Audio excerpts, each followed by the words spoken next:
Right, just checking some settings. I'll be with you in a moment, ladies and gents.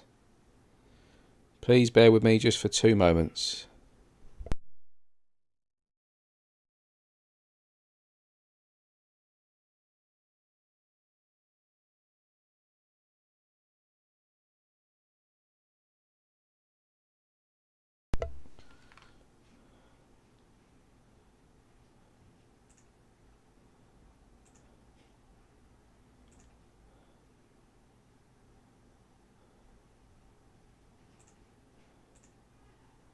Okay, we're all good. All good. Right, this is a little bit sort of unplanned, but this is just going to be a general gameplay stream with some hunting. So this is my it is my newest save. I'm on survival mode, but I've basically maxed out all of the settings on this save to the highest of everything. The only thing that I don't like is the permanently delete save, so I didn't bother with that. But everything else is absolutely maxed to the highest, so like even down to kind of in your inventory, you only get like 12 maps as opposed to a maximum of 40, and just little things like that is a little bit of a nuisance, but kind of once you've built things out and you can manage it quite well. Yeah, I'm just going to basically do general gameplay for a few hours, and I need to get a new ship. I've got some money now, so I've got over 300 million, and in my freighter I've got some storage, and I've been sort of working on a Stasis device farm, which I've completed, so I just need to basically collect bits as and when if I need some money. So yeah, I'm going to be trying to get some ships, trying to get some new multi-tools or a new multi-tool on this stream, and just general gameplay. So that's what I'm going to do. Right, so I just need to get my bearings. So this is a new system. Right, so I'm going to quickly start my first multi-tool search here. So that's a C-class. I've already grabbed that. Georgie Paulgie, welcome. Hope all is good with you. Alright, let's see if we've got any decent ships in this system. So, already 2 fighters. This is a Viking, isn't it? Yeah, so there's 2 of 7 there. This is the only ship I've got at the moment. I've still got the Rasa. I haven't really even built it out that much, so I need to unlock this. I'm going to plan on this. This will be the only save where I keep this Rasa as well. So I'm going to keep this Rasa and build it out. But I do want to get another ship as well.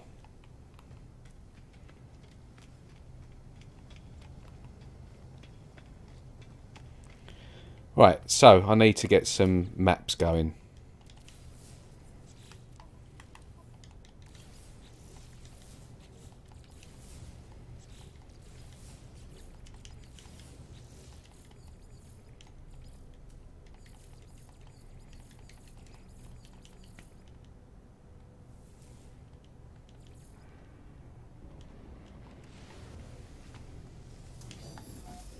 So that was a C-class multi-tool on the space station. That's a rifle. So, right, just before I do anything, just need to change my elite controller settings. I've been playing a bit of Modern Warfare 2 today. I'm off work today and tomorrow, so I've been giving that a go. Right, so let's head to this settlement and see what this system beholds. I did get I heard a message a moment ago from Streamlabs. I'm not sure what that was because it didn't show up on my screen for some reason. So if that was a subscription, then whoever it was, much appreciated.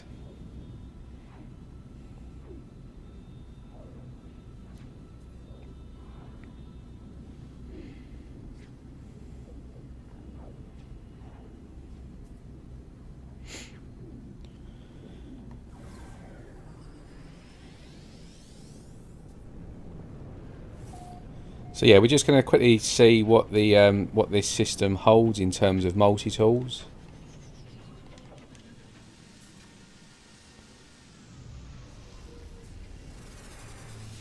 Crash test, congrats on 3k, well deserved milestone, great content. Thank you, mate, very much appreciated. You've been subscribed for quite a while from memory.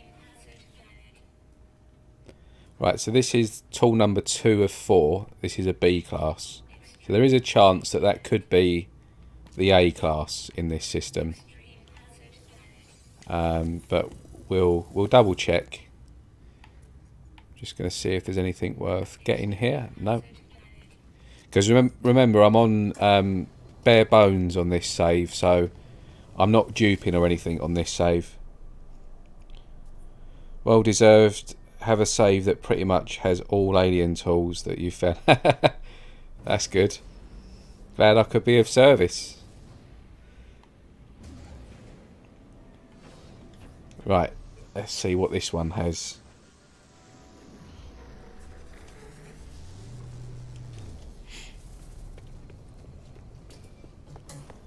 Right, this is a different one. Right, yeah. So this is tool number 3, and as it showed as an A class straight away, as opposed to the one before this showing as a B class, I am just gonna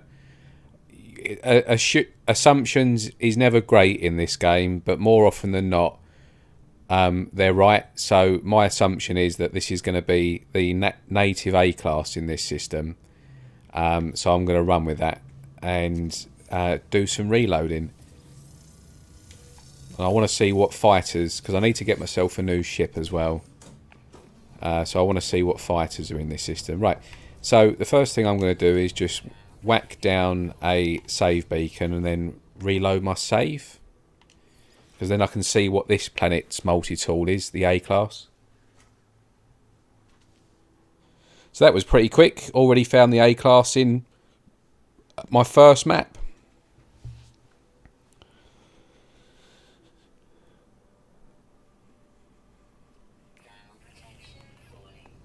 So let's see what this is. Just another pistol. Right. So we've got 5 more planets to go to, and then I'm going to go to the trade post and see what fighters we've got in this system. So we've got 4 planets and 1 moon.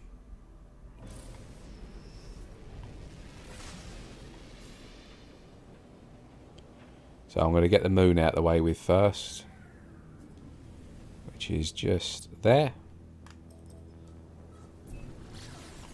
And if anyone during this stream's got any questions, need to know how you do things, or need some tips or whatever, then just drop a comment in the comment section, and I'll try and do my best to help.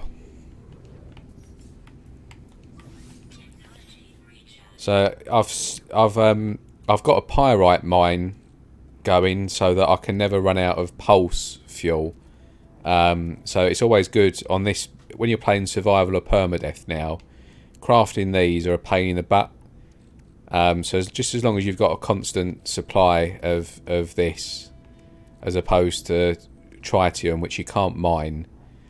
You can only get that, I think, from asteroids. So I just go for pyrite to keep your pulse. This is the pyrite is the fuel for your pulse engine. And then launch thrusters. If you can get a uranium farm, then great. But it really uses up a lot of fuel on the hard mode, like when you're on survival mode or permadeath, and you've got your settings maxed to the extreme. It uses up a chunk of fuel, so just be mindful of that. The pulse fuel is not so bad, but this fuel it depletes really quickly. Right, just a little tip for people that are doing the game vanilla and are not kind of duping and stuff. A lot of people I see on different social media platforms always moan about well, they don't moan, but they kind of don't know easy ways how to get carbon. Now, the best thing to do is if you find a planet like this, all of this stuff here is carbon, right? And it's normally on fungal mold planets. So if we go and if we look at, yeah, so normally they're found on these planets, fungal mold, when you see the flora like this. Now, the great thing about this is it's always worth just whacking a base computer down right next to a big dollop of it here and naming it as just carbon, because you can always just fly straight through a portal to one of these planets, and then as long as you've got your positron injector on your ship, you can just fire and fire and fire just anywhere on these planets, and in a moment I'll show you like how much carbon you get in just literally 20 seconds. And this is not even with a maxed storage and stuff. So I've literally done 20 seconds worth of shooting there, and look, I've already got 1, 2, 3, 4, 5.5 stacks of carbon, and God knows how many geodes. And this is obviously good for ferrite and all of that stuff. So literally in 20 seconds, if you can find a planet that has this flora, all this everywhere, this is great for farming carbon in your ship. You can get tons of it. So that's really good. Anyway, that was just a little tip there. So I'm going to reload a save on this planet, or sorry, this moon, and see what this multi-tool is in this pool. But I'm not going to bother putting down a base computer, because I've already got a planet that I've done that with. So I've got another planet somewhere else on this save that has this type of flora.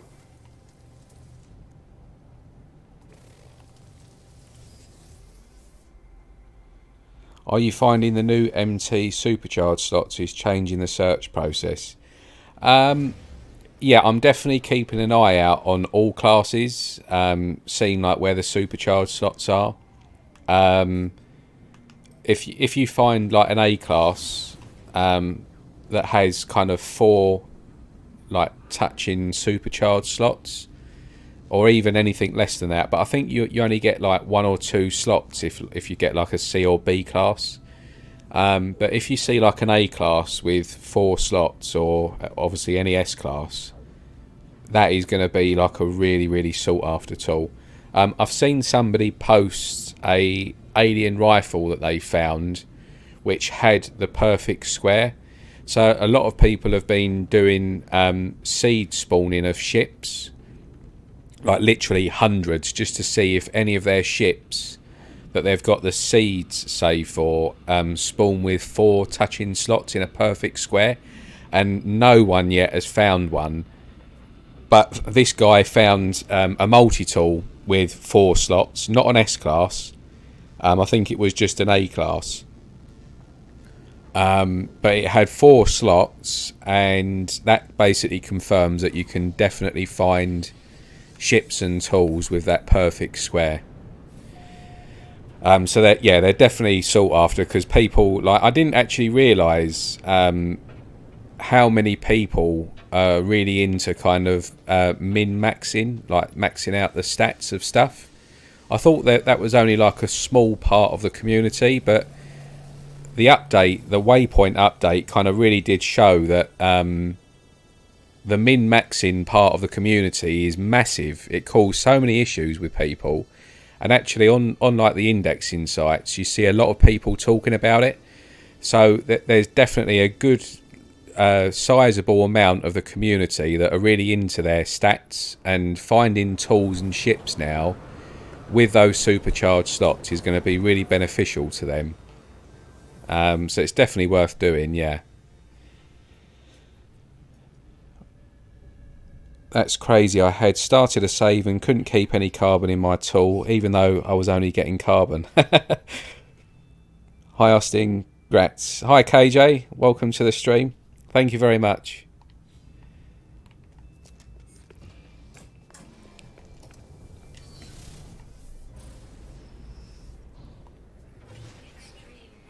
Yeah, so I'm just in Euclid at the moment, just doing a bit of sort of general gameplay type stuff. And I'm going to be hunting. I need a new ship.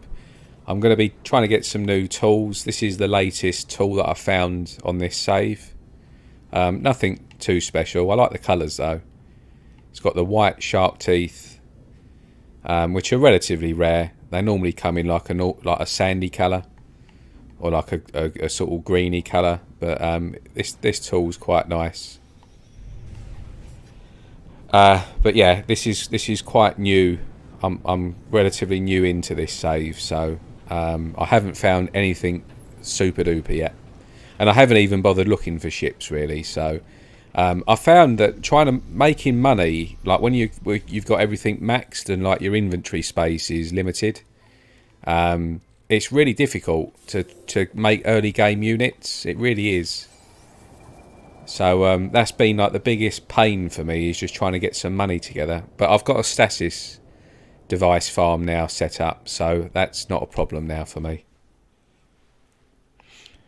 Georgie Porgy, I got my solar to almost 2k manoeuvrability. It's ridiculous. Do you know, I've actually there's a person on our Interstellar index, and he does ship skinning. So he basically like takes one ship and skins it into another ship.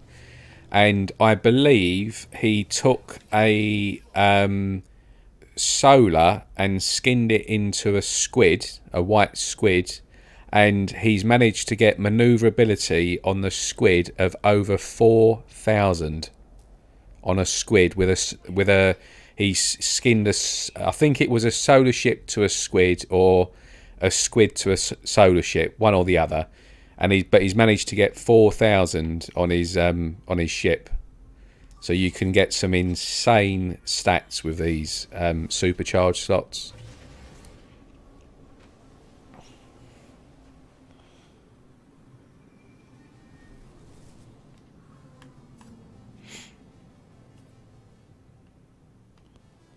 Right, where did I put that? Where's that beacon? There it is. Georgie's put, of course I take the duping method, find a good X-class upgrades and then dupe it. Min-maxing isn't my favourite thing, so works for me. Yeah, I'm not really into kind of the max stats myself, but there are definitely a lot of people out there that really enjoy that. And Crash Test has put, the new update ruined my Permadeath Explorer. I nearly got it to 4k light years, but the update changed the base stats, all gone. Yeah, and the base stats of the Explorers now have been raised. So the don't quote me on this, but I think from memory the maximum hyperdrive range base stat now on an Explorer is 234, and it used to be 181.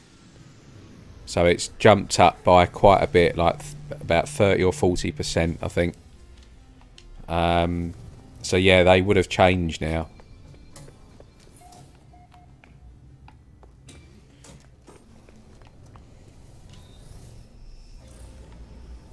Yeah, a lot of people had their tools and ships and stuff ruined. But to be fair, I think there was a lot of people, including me to an extent, like throwing their toys out of the pram when the update first dropped. But for me, I've gone from being not so keen on it to really enjoying it now. I've completely pivoted, and I've actually found this has been one of my favourite updates since Origins. I've really enjoyed this update. Once they've kind of tweaked it and have done what they need to do. And a lot of people I know have kind of got that view now. They've gone from worse than me, kind of absolutely hating the update to almost not wanting to play the game, to completely changing now. And they've actually enjoyed like re-maxing out all of their tools and stuff with new stats and whatnot. So they've enjoyed that. What I'm going to do as well on this save is I'm going to I need 4 more glyphs. I've got to collect 4 more glyphs, so I've got all the glyphs, and then I'm going to head to the Halloween town in the Interstellar Index and just see if I can get any bases to load up. I've not actually been there myself, and it's a bit past it now, but even still I might as well do it on this stream.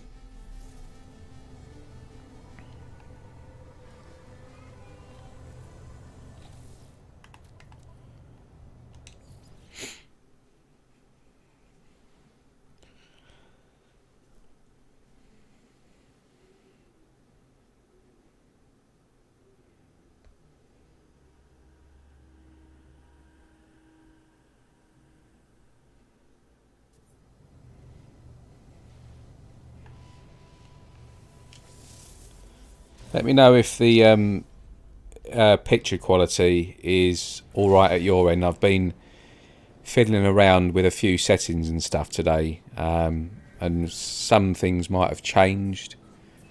So I'm hoping you're all getting a half decent picture.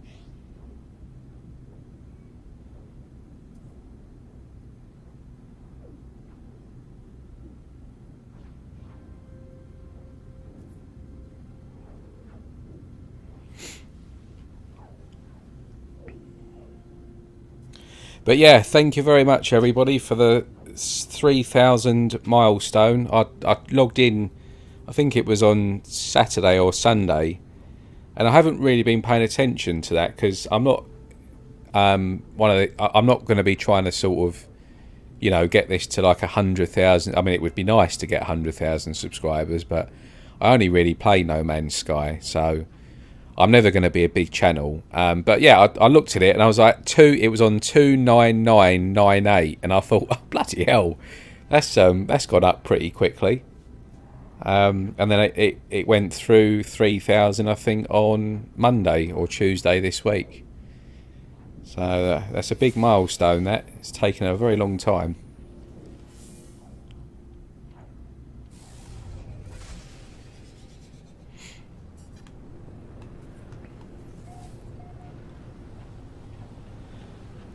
So I think we've got one more planet after this, and I'm going to just quickly see what fighters we've got in this system. Might need to go and grab some more money as well. I've got some things I can sell here. Actually, what's this?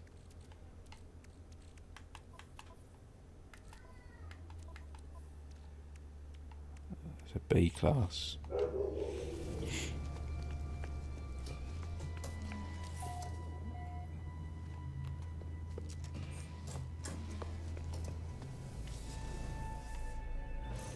Right, is there one more? I think there is, yeah. So that must be behind us.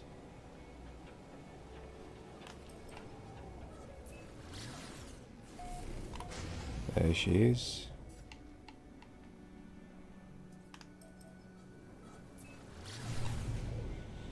What else? Oh, I need to check my frigates as well. I think I sent some out on the... oh no, I didn't. I need some frigate fuel. That's what I need to do, is make some more fuel. What do I need to make that? Dihydrogen and tritium. And I don't have any tritium. Tritium, however you pronounce that.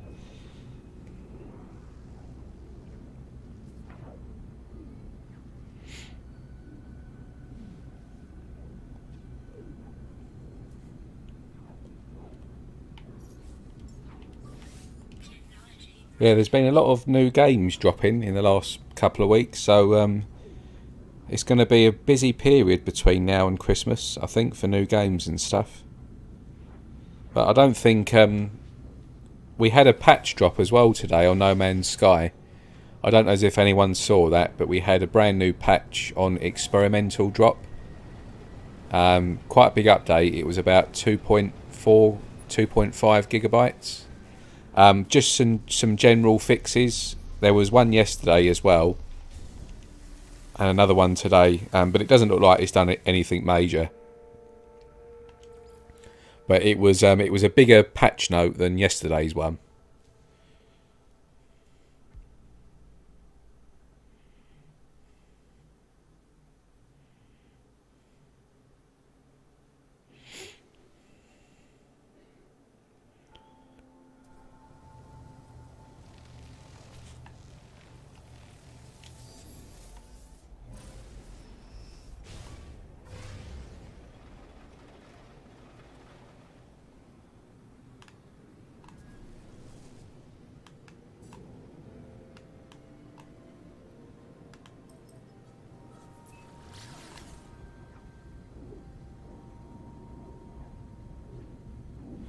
You can buy tritium and dihydrogen in the pirate system space station. Oh, okay. I never really visit those, so that's good to know. Hold on a second.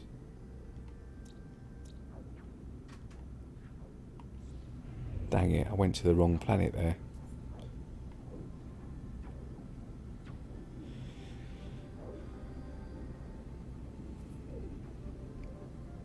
Yeah, I didn't know you could do that actually. I don't think I've even been to a black market system on this save yet, so perhaps I'll do that next and just have a look.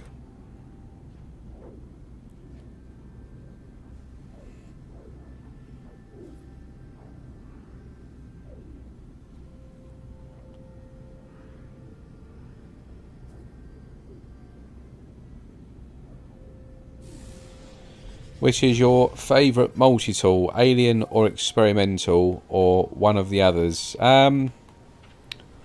Yeah, I've always leaned more towards experimental rifles, especially with crystals. But as time goes on, I do like aliens as well. But I think aliens are good because there's quite there's like 3 or 4 different varieties of them. Whereas experimental, you've got basically just a rifle and a pistol. So there's not much variety. But I do like the experimentals with crystals. I think they look really cool. They're just like really sharp, shiny, and yeah, I just quite like them. The aliens are nice though. I do like, but for me to like an alien, it's got to have like really good colouring and really good like rare attachments. I don't like just bog standard aliens like this one here. I'd prefer an experimental over this all day long.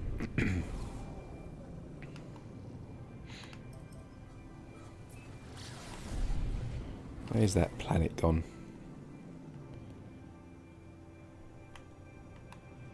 There was one more planet. There it is. I think that's it.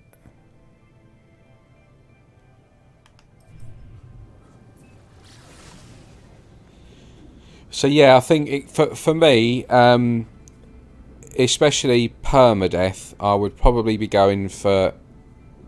I think I'd probably go and always lean towards an experimental as my favourite tool. I think my first ever multi-tool which I found, which was not a system like standard multi-tool, was an experimental rifle. So I think I've always been a bit biased because of that, because it was kind of my first ever exotic tool.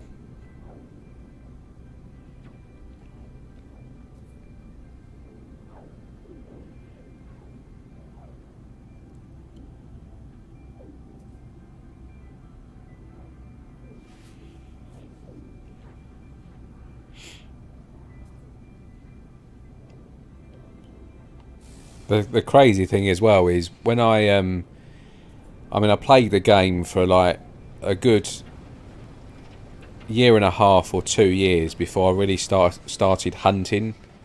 So I wasn't really like, into the whole hunting scene for anything. I just played quite casually. And I remember finding quite a few nice multi-tools, one of which was a black crystal experimental. But back then I didn't, there was no interest to log anything and keep a record and stuff, so like it's lost forever. But it was a really, really nice one that I found, and unfortunately it's not on any of my saves at all. I basically have had a couple of computers in the last couple of years, and I think my original stuff all got wiped. So yeah, it didn't save, which was a real shame. Just trying to find a bit of land at the moment. There we go.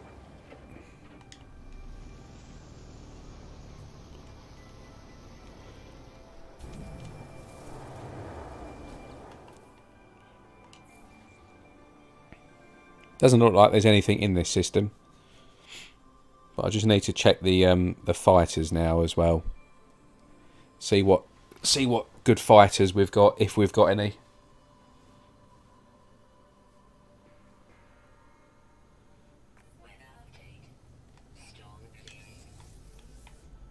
I got caught up in a tornado in on this save a few hours back, like about 3 or 4 systems back. And when you haven't got like everything maxed out on a save on hard mode, it probably gets your heart racing. So I like that. I like that they've made it a bit more difficult. Actually, one of the patch notes I remember from today is they've rebalanced damage and shields on pirates and fighters in the system. So, like, depending on what difficulty setting you're playing on, that should scale properly now with like the pirates and stuff. So combat on hard might be a bit tougher now. I mean, we'll find out, because I mean this ship's got positron and that's about it. Hasn't got much in the way of shields and stuff.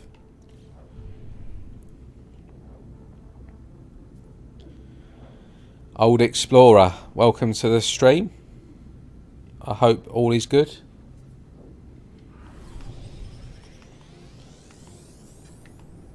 Right, last planet. Let's see what it's. Well, let's see if it's got anything good for us.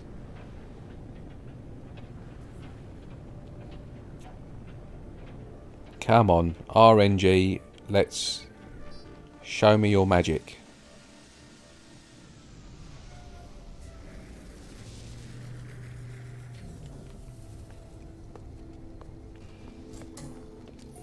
And your shite. We don't want that. Right. So I'm gonna. There should be a trade post, yeah, over there. Right. Let's go and see what fighters we've got in this system, because I need a new fighter. I want to start building up a nice little fleet now. I think I want to try and stick with red and chrome on this save if I can.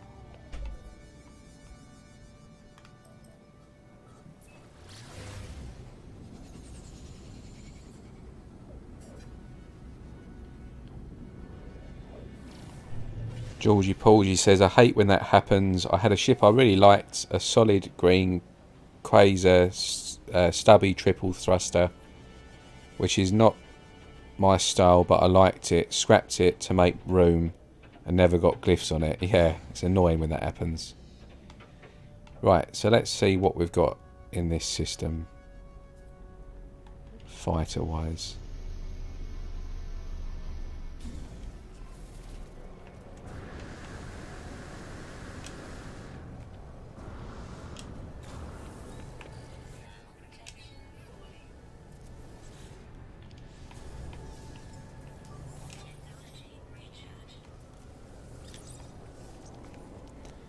Right, yeah, we've seen that on the space station, so we don't want that. So that's 1 of 7. I might even live the dream on this save and pick myself up a shuttle. How about that? We'll see. If there's a nice one, if there is such a thing, I might get one. Just to be a bit of a troll. It is, thanks. Congratulations on 3,000 subs. Thank you very much. Whiskey Barrel Gaming, welcome to the stream. Happy 3,000, Austin. Well deserved, my friend. Wow, you need to watch who you let into your streams. A lot of riff-raff. Don't talk about me like that. Right, come on, let's see what else we've got. So, we've seen one fighter. We saw a fighter on the space station as well, so we've seen 2. It's a polyhedral hauler. I don't like haulers that haven't got tails. I think they look really stupid. They have to, and I don't like those tails. Just like the single thing, the broomstick sticking out their bum.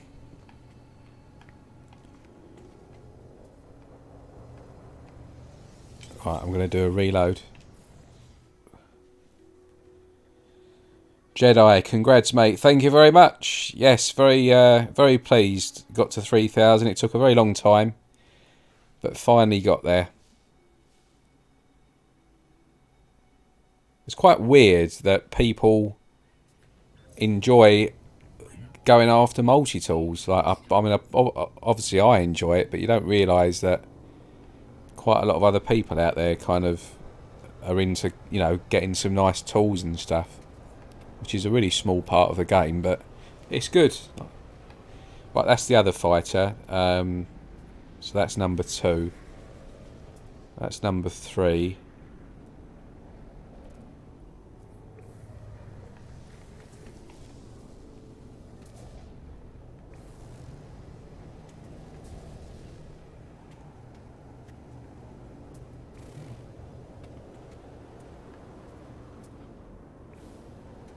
The price of ships has gone up as well, hasn't it? I've noticed that.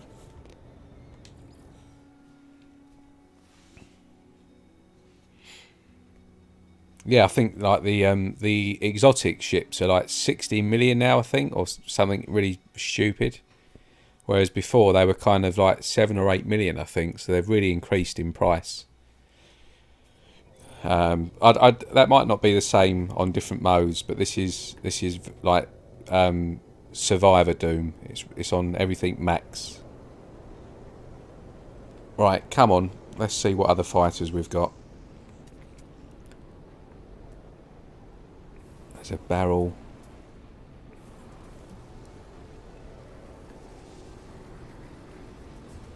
Can't really see much on this.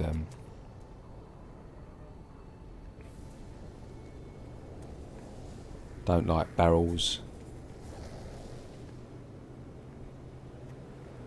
Right, that's 5. There should be 2 more.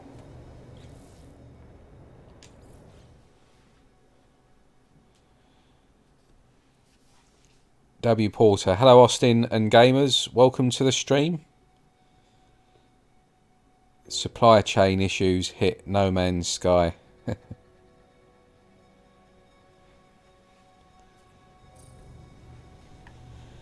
Right, do one more reload. I'm not going to try and... If I don't see all 7 ships, then it doesn't matter. There's going to be plenty of other systems. I'm not going to wait for like ages and ages just to see them all land.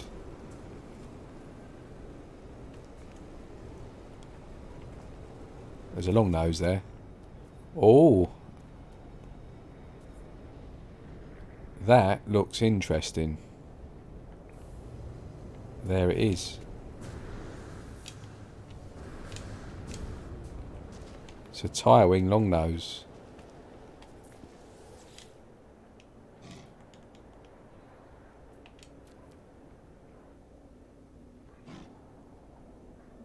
Oh, ho, ho, ho, ho, ho, ho.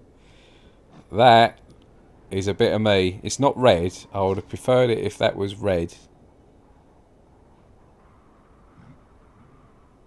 But that is a nice looking ship. Silver chrome, dark blue and orange. I think that's going to be a lot to upgrade though, the class. Right, I'm gonna wait for an S class of this ship. Not an S class, an A class. See what this is here.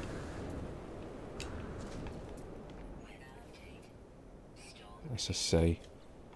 Right, I'm going to wait for an A class and I'm going to get that. Yeah, very nice ship that. Blue, yellow and chrome. Oh, I think it's an orange. It might be more an orange than yellow. But I'll have when this storm clears, we can have a look at it properly.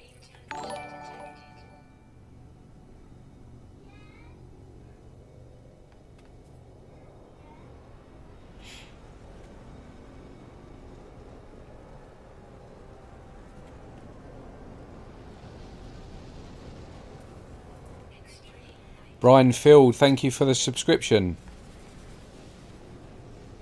There's a solar ship. I'm not. I was really into solars when they first come out, but I must admit that's kind of I waned a little bit my interest in them. They're really nice looking ships, but I'm just old school. I like my fighters. Fighters have always been my favourite. I like haulers as well. I quite like a good hauler.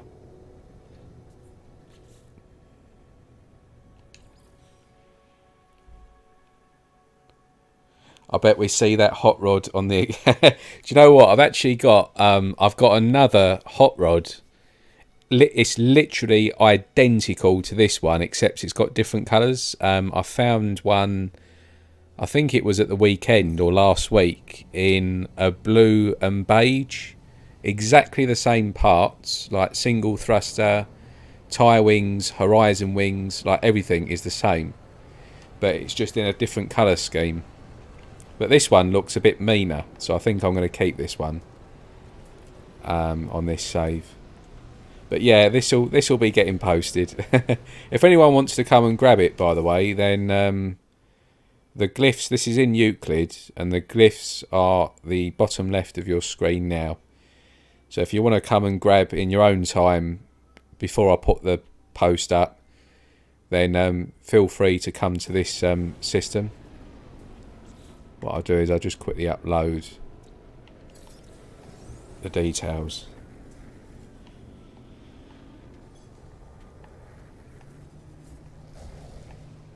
As soon as I see a B or an A class, I'm just going to grab it. I'm not going to bother with an S class. Then I guess the next mission is going to be trying to build up nanites.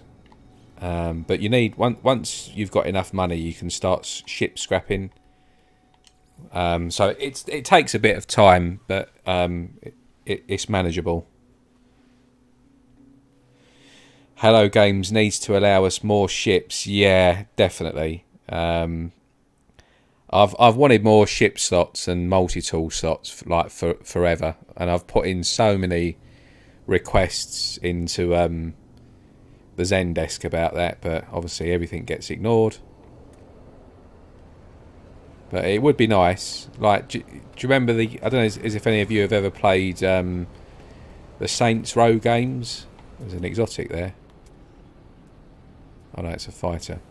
But like, once you found a car, you have like a garage. Like, you can just go to a shop or like your apartment, and you've got the entire list of all the cars that you've done and like modded and stuff, like back in the day. I think it was like Saints Row 2. But just something like that where we can just keep a track record of all the ships that we've found and just choose which one like to force seed, like just seed it and spawn. I don't see what the issue is, but yeah, we might get it one day when they bring in ship customization. I like to pilot in first person, and solars have poor visibility, in my opinion. Yeah, I'm a third person. The only time I go into first person in this game is when I'm on derelict freighters and I've got the multi-tool. Otherwise, I tend to do everything in third person for some reason. I think I've just got used to it because you didn't have the option for first person back in the day. I'm pretty sure you didn't anyway.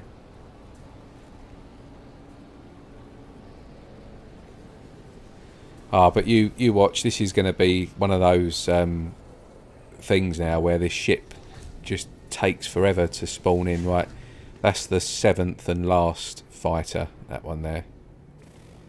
So we've seen all the ships now. What colour is that?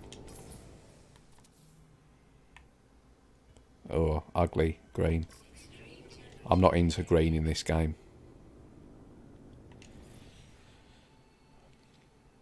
I finally got multiplayer yesterday. Cost me $70 for a year on Xbox and will not connect. Oh, that's not good.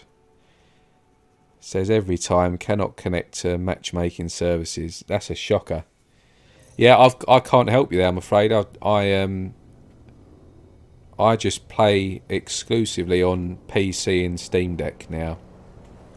I haven't had a console since, well, the Steam Deck's a console. I suppose you can count that as a console. But I haven't had a console for about 10 years now. I've been on PC since about 2010, I think, or 11. Ah, there's one. C, damn it. I might have to settle for a C. I think this is a tier 2 system, that's the issue. Yeah, it's a tier 2, this one. Let's try again. I honestly don't think there should really be a cap. If you like ship or multi-tool, you should be able to buy it. Yeah, I'm with you on that. If you could only have one, would you rather have a needle or a hot rod? I would prefer a hot rod to needle noses. My favourite ship is an alpha. So my favourite ship in the whole game is an alpha fighter. And very, very close contention to that is a long nose, a hot rod with E-wings, and a single thruster. I love that style as well. But alphas have always been my favourite fighters. Not because of like the alpha vector and like all of that stuff. If you get one, like most parts look good on an alpha. And if you get one that's in the right colour, like a white for me like a white or dark grey, they look really, really nice.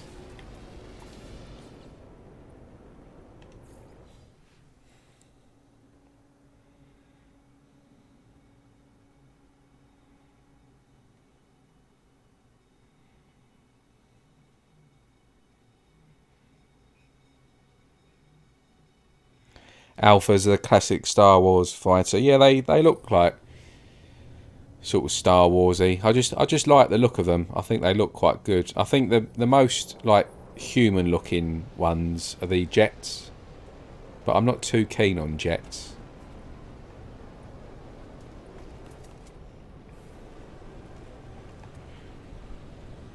My worst fighters are probably, I would say, it's either barrel nose or vipers. I don't like either of those at all. These I don't like that much either. The polys, snow speeders, whatever you want to call them. I don't like those. Yeah, so that variety there, the viper and the barrel nose, are probably my three worst. You won't see me often post those type of ships because they don't interest me.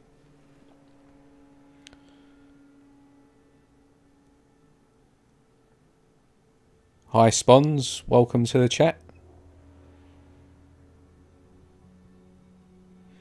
X-wing wings, yeah, that'd be good. I think they just need to add some more ships in general. Like mix it up a bit. Like instead of having 7 shuttles in each system, just get rid of them. No one really likes shuttles, so like add 2 brand new ship variants and bin off all of the shuttles and have like 3 or 4 of like a new variant. Yeah, they could do something with ships. It was good that we got the solar ships, but it very quickly sort of wore off with me, the solar ships.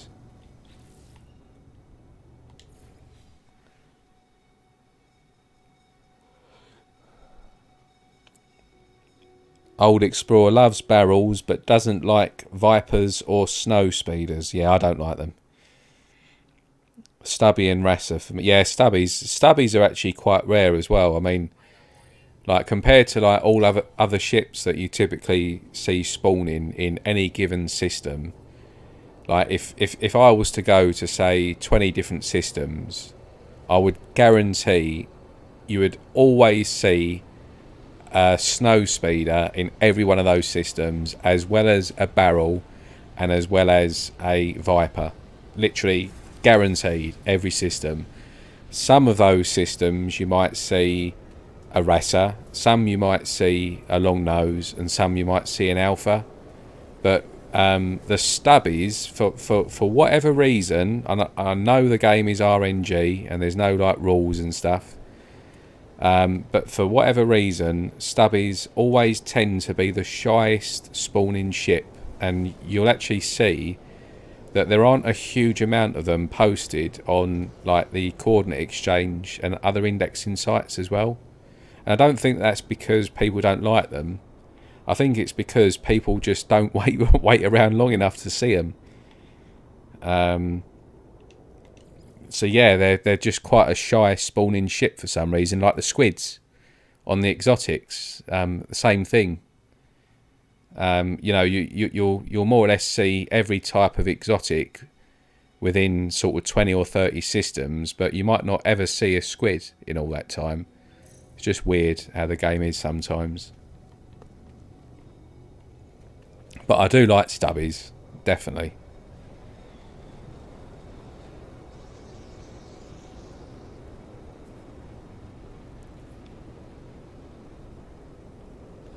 Share the opinion of Bob on living ships. Yeah, I've never been into living ships. They just... living ships, for me, they just look completely out of place in this game. Like, I just don't get it. I just don't see, like, any... I don't know why they're even in the game. Like, it's just weird.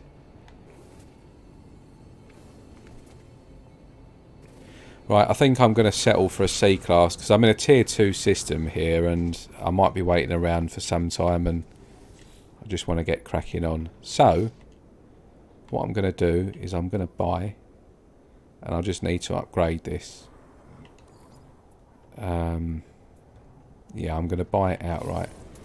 So the first thing I'm going to do is just quickly go out into space and see the colours.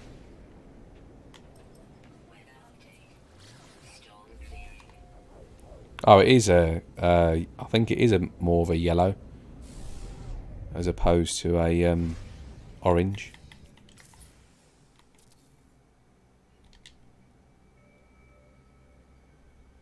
So there she is. That's not bad.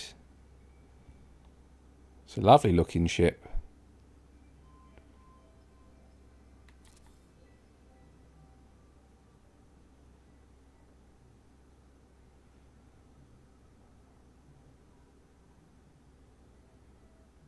It's a really nice one, that. I quite like that.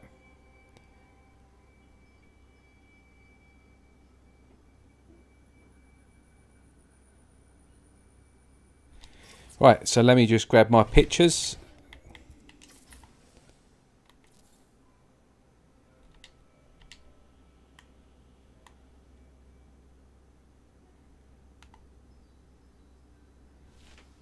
It would be better if there was a bit of a lighter background.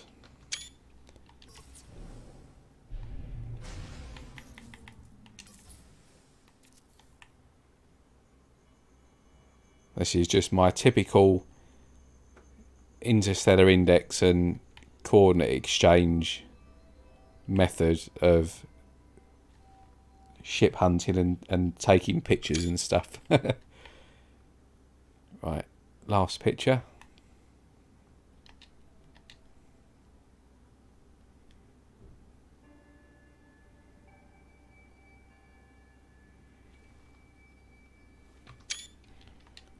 And then I'll get a glyphs on the black, and then I'll just basically Photoshop the glyphs at the bottom left on the black surface there out of the picture.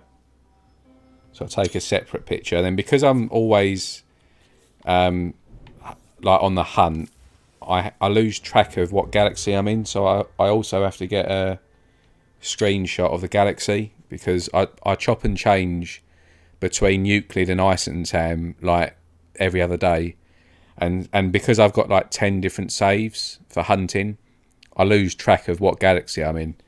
So and sometimes I won't go back to these pictures now for maybe a week or a couple of weeks, and at that point you kind of forget what galaxy you're in. So I just need to sort of keep track of everything that I do. It's a bit annoying. Right, where's my marker gone?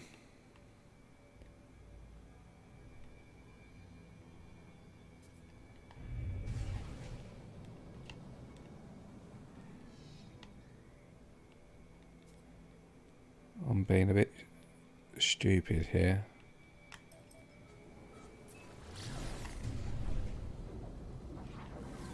Actually, what I'm going to do is I need to call in the anomaly anyway. Right, call this in, pick up a suit expansion, change my ship back to the Rasa.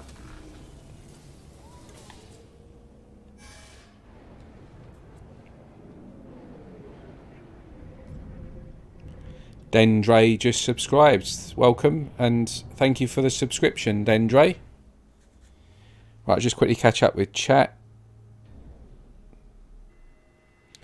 My main ship is a white stubby with vector wings and single thruster. Yeah, that's nice. Really nice.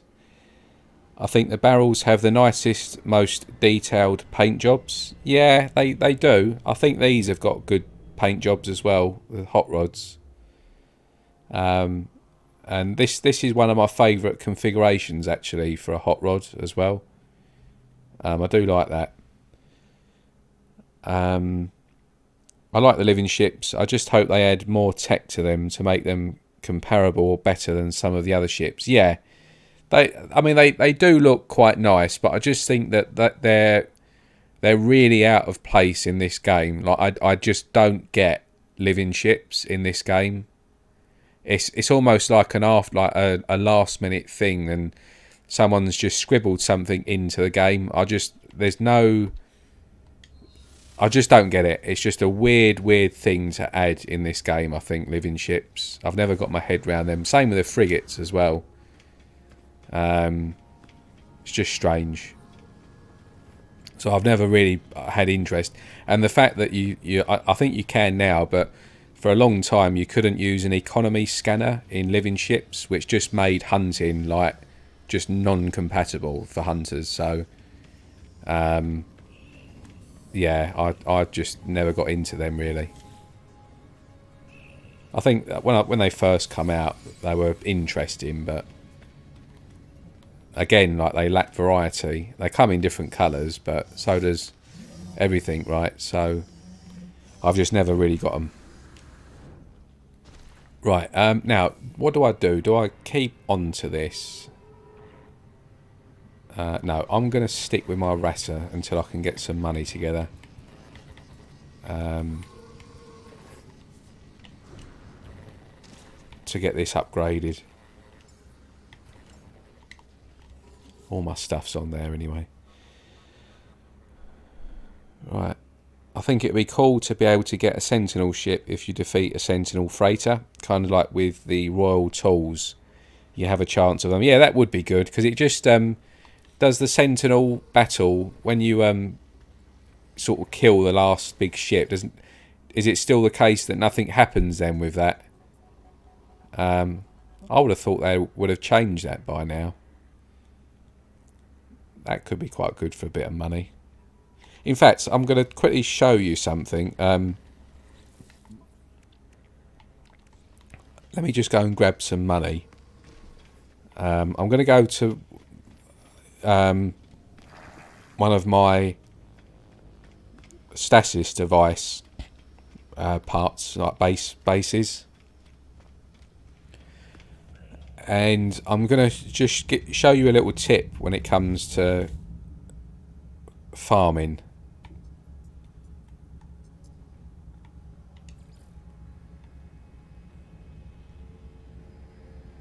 Oh, hang on a second. Let me just see if I can quickly grab this first.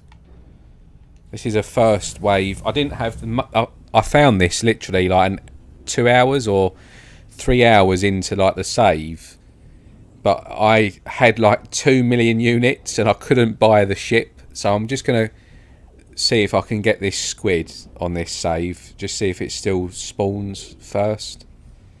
First wave spawn.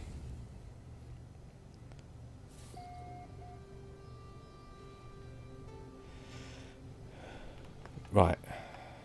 Where's my ship?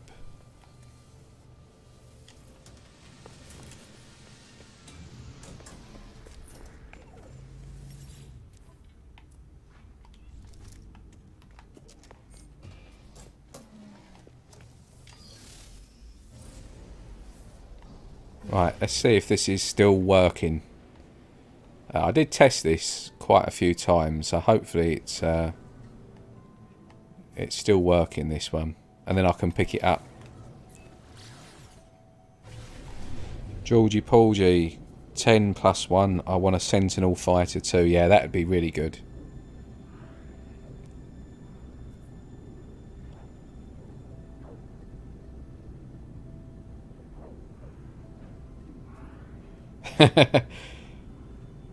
That's such a good idea about the Galaxy screenshot. Yeah, because the thing is like, I take 3 pictures of the ship, and obviously when you take the pictures, they get stored in the time and date order that you take them. So I know that like every 3 ships, there'll be the glyphs after the ship, and then at the end will be the Galaxy, and then like the next ship that I take pictures of, it will be like the next 3 ship screenshots, and then the glyphs, and then so you kind of, you can just keep track of all of your finds. It's just really like useful for me because I'm always taking pictures of stuff. I don't post everything, mind you, but the stuff I think is worthwhile. You just got to sift through it all. Right, I'm going to turn multiplayer off just quickly.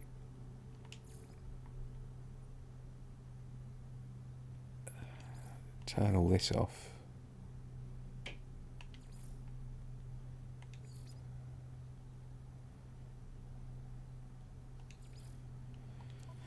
Right, now multiplayer is off. Let's see if this spawns first wave still. So I'm just going to quickly do a reload.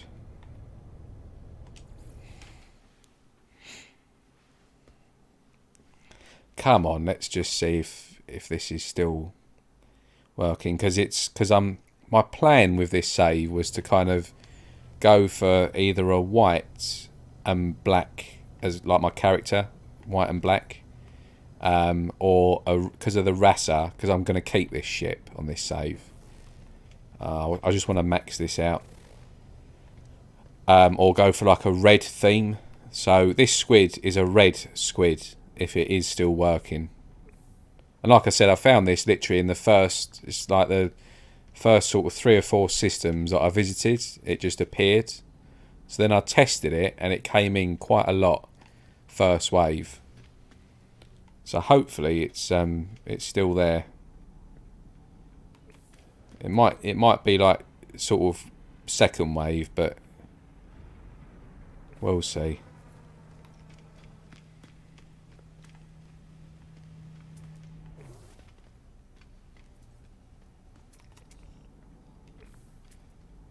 That's it. It normally came after this.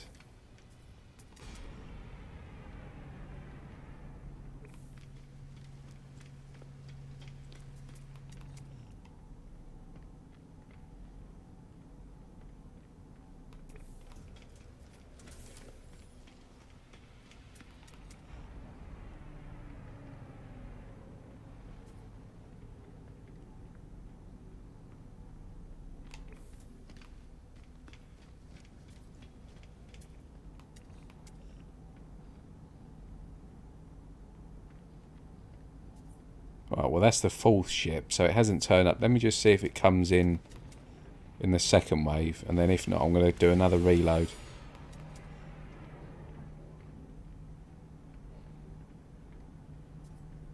No, right, let me reload. Just do a quick reload.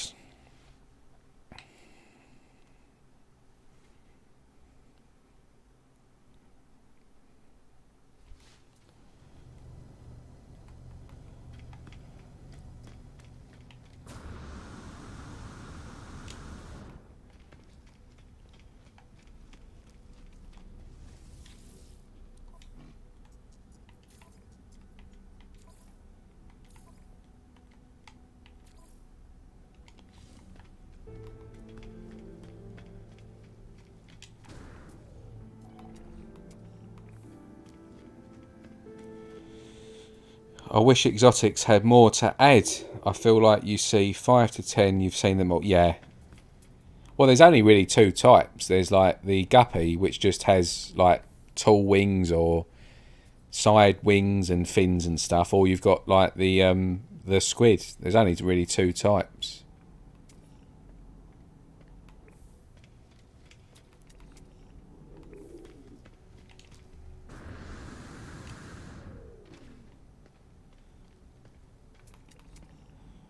Come on, ships, taking forever.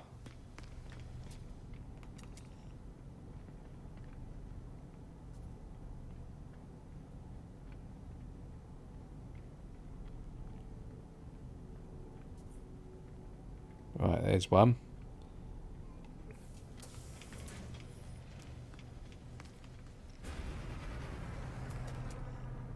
There it is. There she is. First wave. If you tested this 10 times, probably 7 or 8 times it will come in first wave.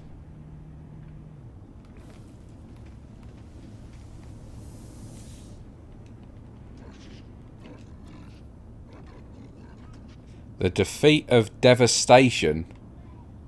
That name doesn't make sense. The Defeat of Devastation. Anyway, it's quite a nice one, this. It's nice deep red. Hero to you. Thank you very much. So, there's a... For the Viper fight, for the Viper lovers, this was the other one in this system. It's like a blue and orange.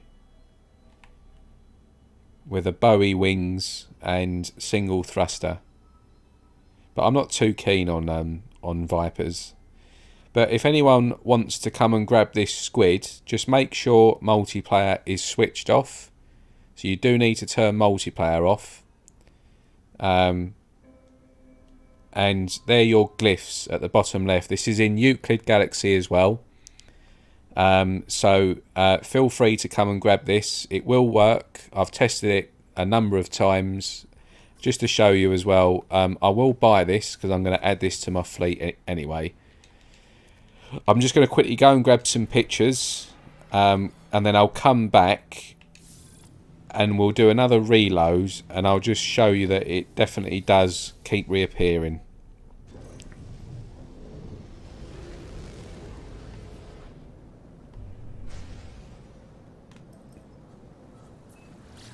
So with squids, I only get 2 pictures of them.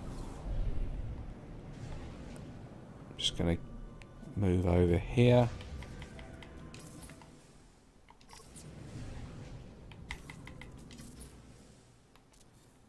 So I'll get one from the side.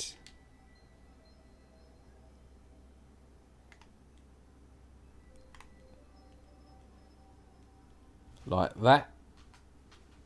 In fact, that's a little bit tilted. So I'll get one like that. And I'll get one from the top. And then I'll put it onto 2 long pictures, like one above the other. So you can see the nice tiger marks, tiger stripes. They look cool from the top. And then, so I do like this one above or below the other one. And that is a first wave squid in Euclid Galaxy. Just going to get the glyphs. And then lastly, I'm just going to make sure I get the galaxy. Right, so what I'll do is I'll quickly just go back to the space station, and I'm going to keep this ship. My Rasa should still be there.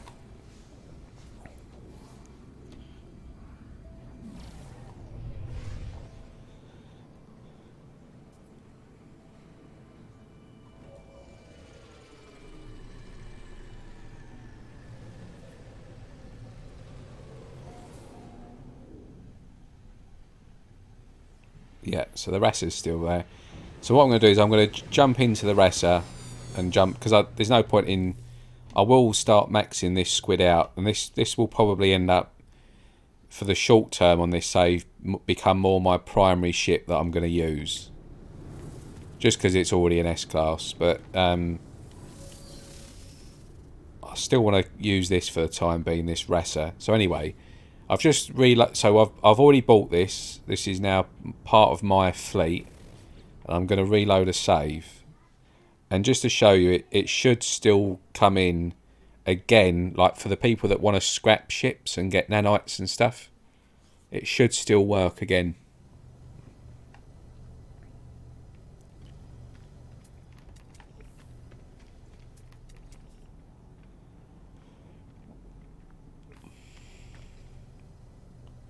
It looks a really good squid. Yeah, reds. I like white squids, red squids, blue squids, and the lavender squids. I'm not that keen on the other colours. White, red, blue, and lavender, like a purple. They're my favourite colours in squids. I've actually found every colour. There's about 25 or more different colours, and I've pretty much found every one of them, except I've never ever found a lavender in the wild. I've never found my own purple or lavender squid. Really rare, that is. So it'd be really cool to find one.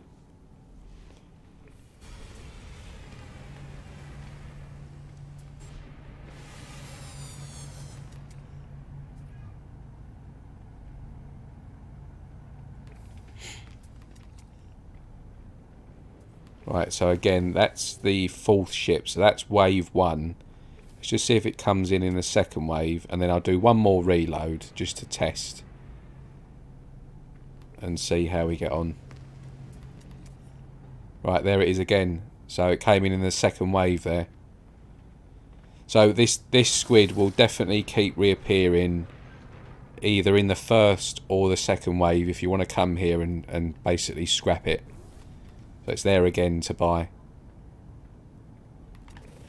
So there we go. Right, I'm going to warp back to the system that we were in.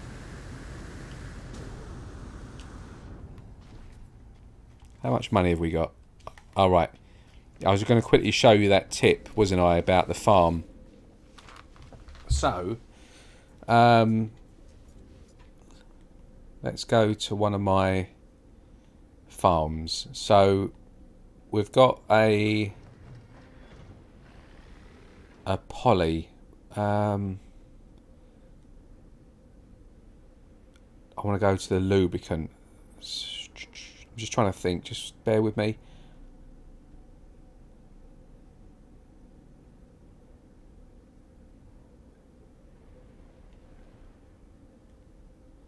Let's go here for a second.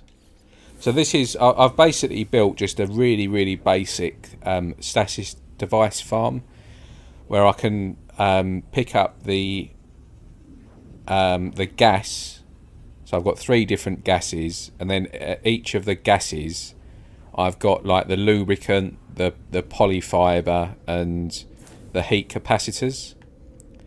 Now you only need one of each of these things here, right? And I'm going to quickly show you something. I'm sure the people that are into building do this and already know this, but in each of these they can only hold 15 plants. 1, 2, 3, 4, 6, 7, 8, 9, 10, 11, 12, 13, 14, 15. So this shouldn't really yield too much, but if I do this, look how much I've just got. 13,000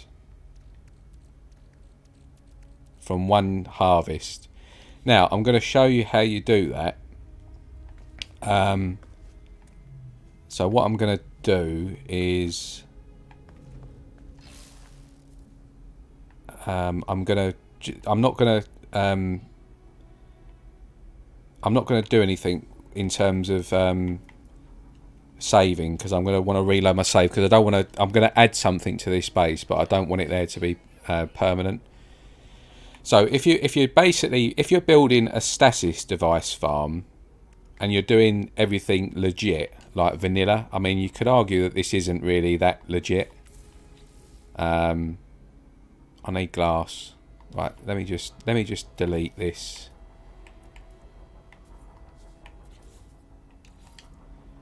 I'm just going to delete this.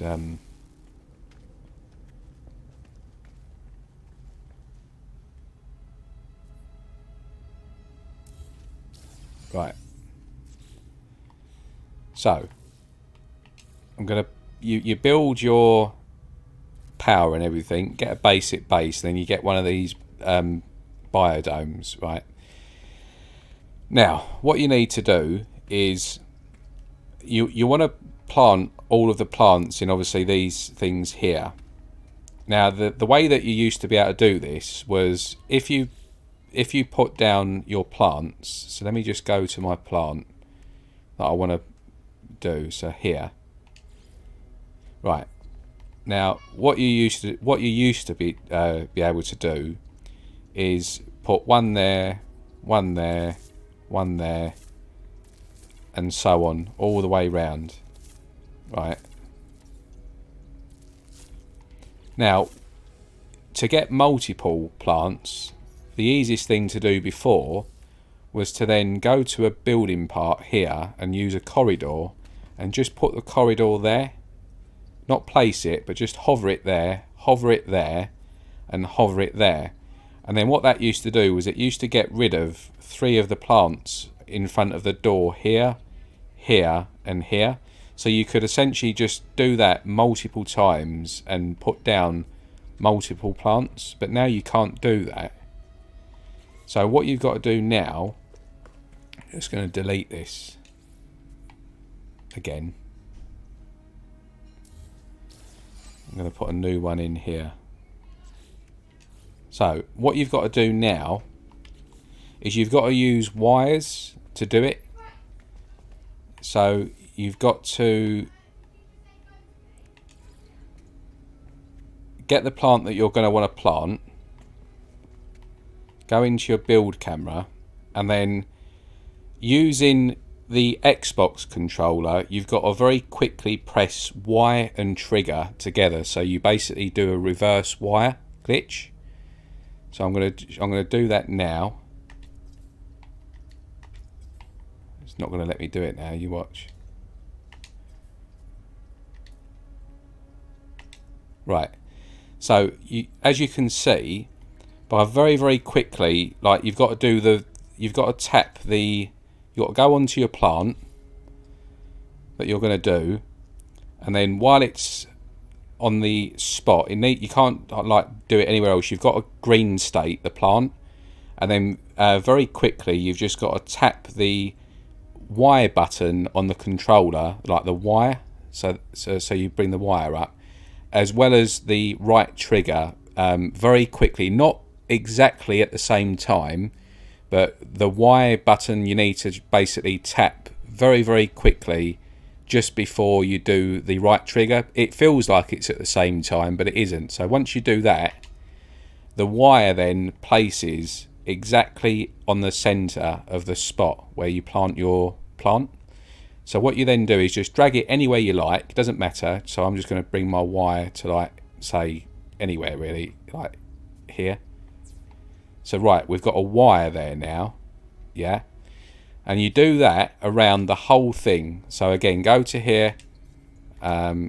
Takes, for me, because I don't build and glitch build that much, it takes a bit of time for me to get used to it. But you need to, that's it. So it's on there now. And then again, just drag it to there. Same here, green state it. Quickly do the wire, so you reverse wire glitching.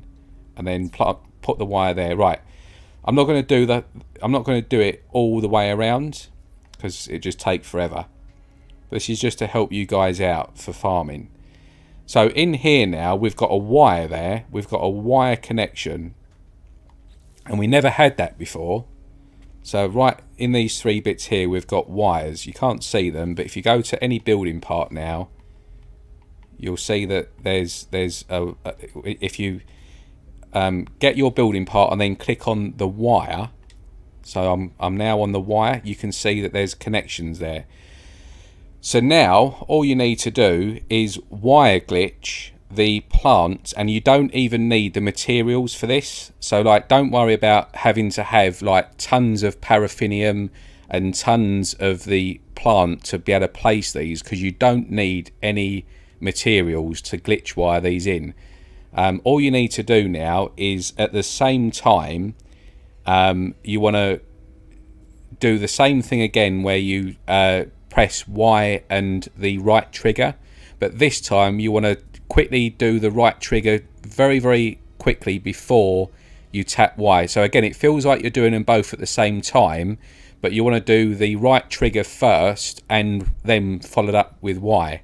And what will happen is this: you'll glitch it onto the wire, and then press wire again, and it brings up again the wire, and then do the same again and glitch another one. So there's 2, and then do the wire again. So you bring, so I'm just pressing Y. So if you go into here, you've got the plant. Sorry. So you've got the plant here. And if you just press Y to bring the wire up, wire glitch that. And again, and again, and again, and again. And you can do this as much as you want. So I've now 10, 11, 12, 13, 14, 15, 16, 17, 18, 19, 20, 21, 22, 23, 24, 25, 26, 27, 28, 29, 30. In that one plant there, I've got 30 plants now.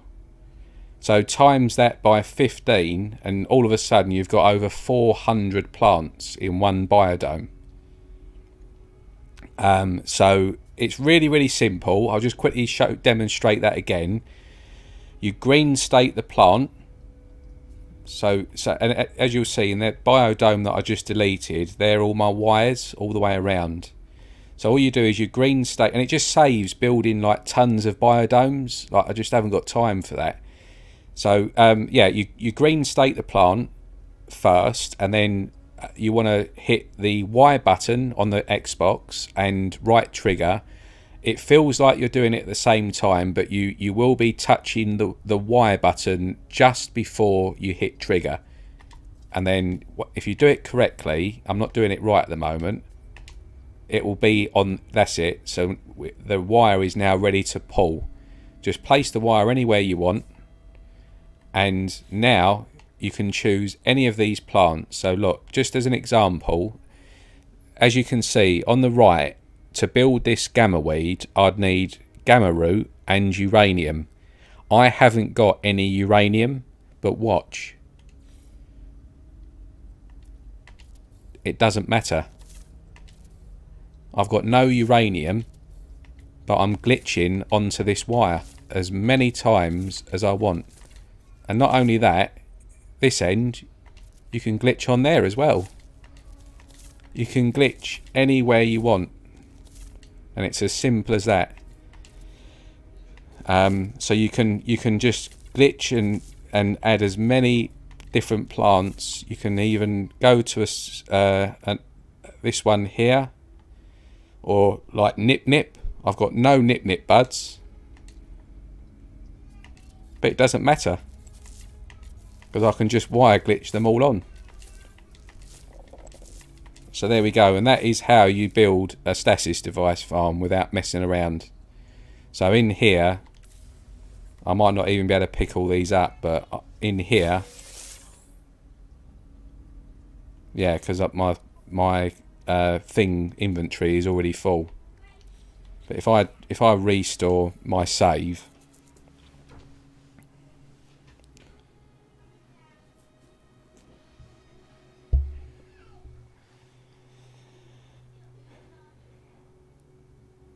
So all of that is just going to have disappeared now because I didn't want to do that. But if I now just quickly go into that cactus thing there, you'll see, look, I've got, so that's all there still ready to collect. And this side here, that's got 14,000. And then what you do is you click get this side. So I've got 14,000 from there and 14,000 from there, which is about 30 in each one. And my inventory is now nearly full. So I'm just going to move this one down here. And now watch. Polyfiber and build.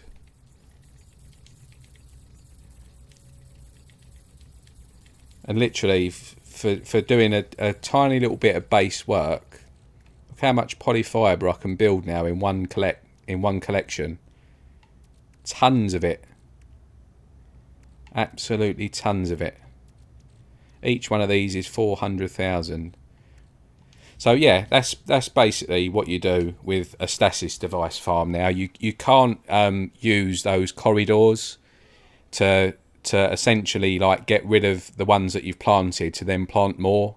But it's even easier now. You just need to wire glitch all of the plants in the same spot, and you can, if you wanted to, you could just do one and have like 300 plants in one thing, and not even use a biodome. You could use like one of those planters, like a tray.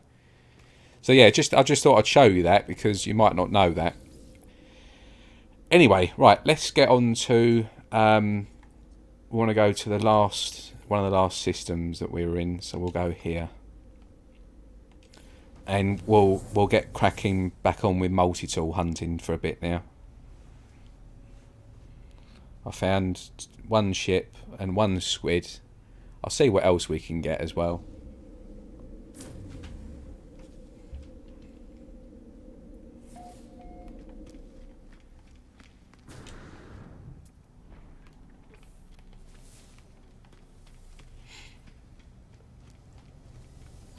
So yeah, basically now I've got no worries about money because I've got a fully operational stasis device farm. And that is a little bit cheaty, like it is glitching and it is glitch building, but I'm not a purist.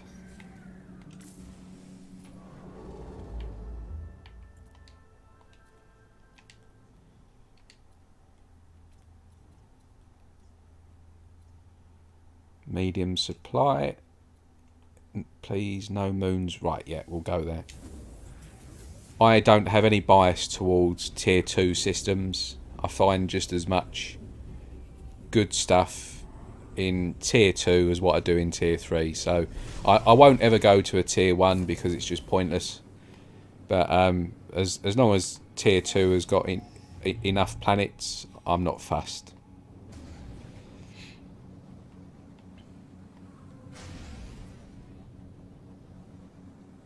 Georgie Paulsy, that's so cool. Thanks for the info. Definitely will be using that. Yeah, and if you're unsure, just go back to the video once it's uploaded and just replay that. But yeah, you've just got to, first of all, green state the plant, then reverse wire glitch so the wire appears on the planter, and then just place the other end of the wire anywhere, and then you can just plant as many as you like on that.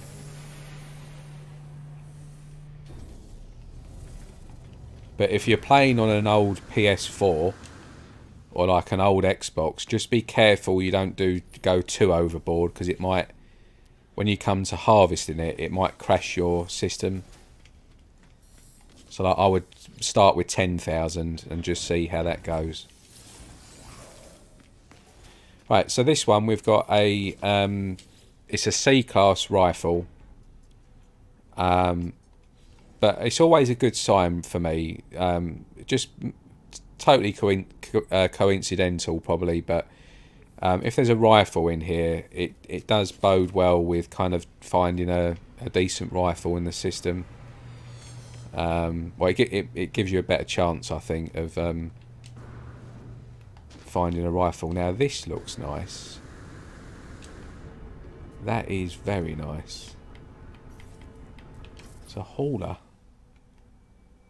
in black and red. I like that.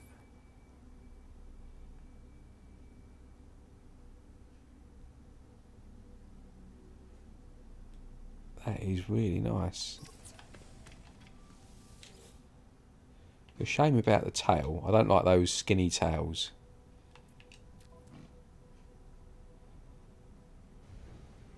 Well, that will go well with my red theme. The Falcon of the Viking. What a name as well. That will piss the Gex off.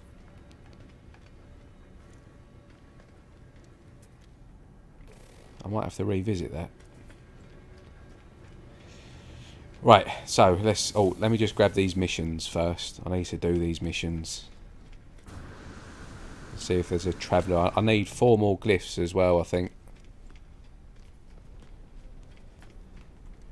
I've got loads of these. So I think if I should probably get on with some of these. I've got to kill quite a few creatures and sentinels. I've got tons to do and hand in. Oh no, I don't want that one. Yeah, we'll do the sentinels. Right, let's get down to the planet.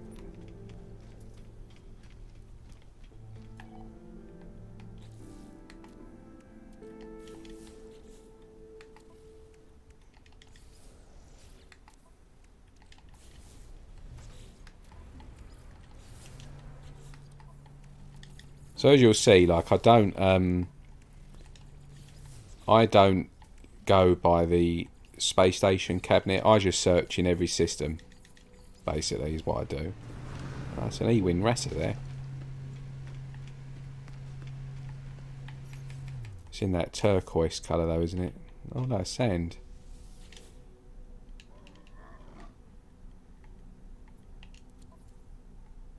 Sort of strange colour combo. It's like a plum colour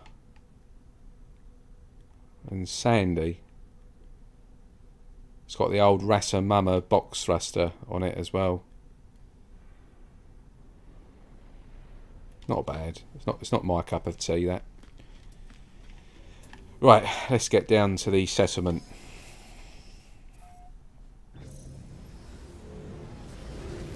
So that was a C-class rifle on there.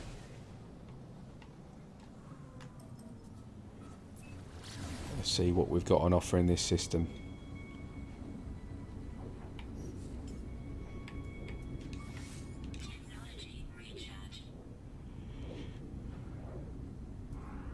Seen some pretty cool ships so far though, considering it's quite early doors. We've seen some nice ships so far.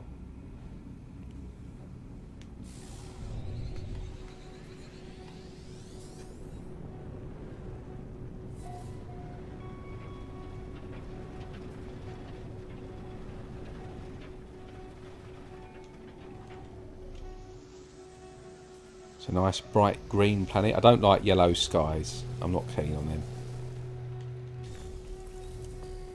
Right, let's see what we've got. So this is a tool number 2. It's a B class. This is possibly the A class.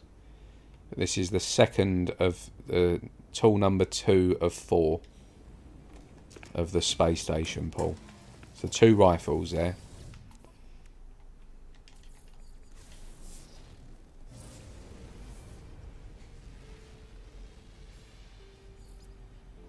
Oh, he's coming in to say hello.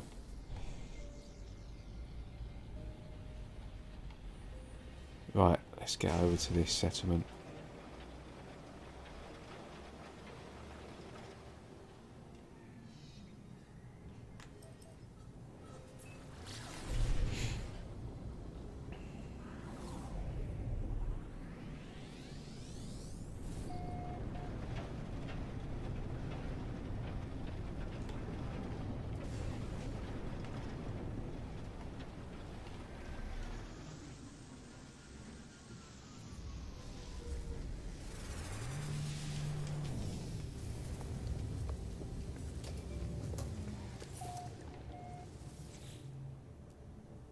Right, I think this is going to be the native A. So I'm going to just quickly whack this there and go over to this marked one, which is just around here somewhere. Just see what this one is quickly.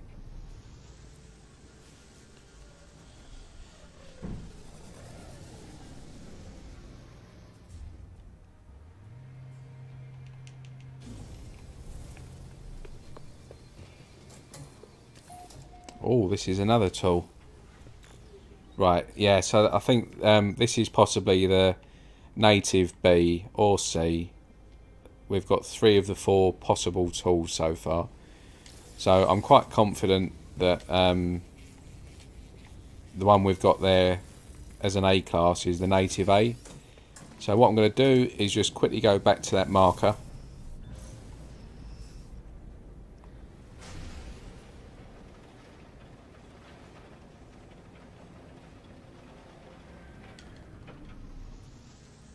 And reload a save. So we can see what this planet's A class is.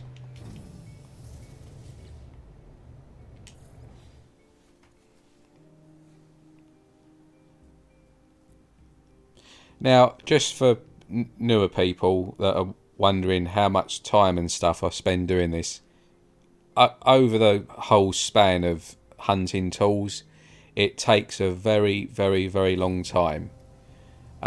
But I think a lot of people assume that I'll just sit here for like 4 hours and just continually search for like the S-Class cabinet. Back in the day, like a few years ago, I would have probably done those big stints. But these days, I have like between 10 and 12 different saves. And what I tend to do is, if I find a tool on one save that is worth hunting, I might spend like half an hour to an hour just hunting that tool and then finish. And then I'll go to a different save where, again, on a different save there might be a tool there I'm hunting, and on another day I'll spend like another half an hour or an hour hunting that tool. So I'm not ever sort of sitting there for 3, 4, 5 hours hunting any particular tool in like sessions. I chop and change very often between each of my saves, so they still can take obviously 2 or 3 hours, but to me it doesn't feel like it's taking that long, because one day I'll be doing an hour on one tool, one day an hour on a different tool, and so on and so on. Sometimes obviously you're really lucky and you can find the settlement within like an S-Class within 1 or 2 cabinets, and you know those days are great. But some of these tools, like on some of my saves, they can take like you'll see like the system would have been discovered like 3 or 4 weeks ago, because I won't just sit there and sort of hunt for 3 or 4 hours, because it is really boring, like really repetitive. So just people curious as to kind of how I do it.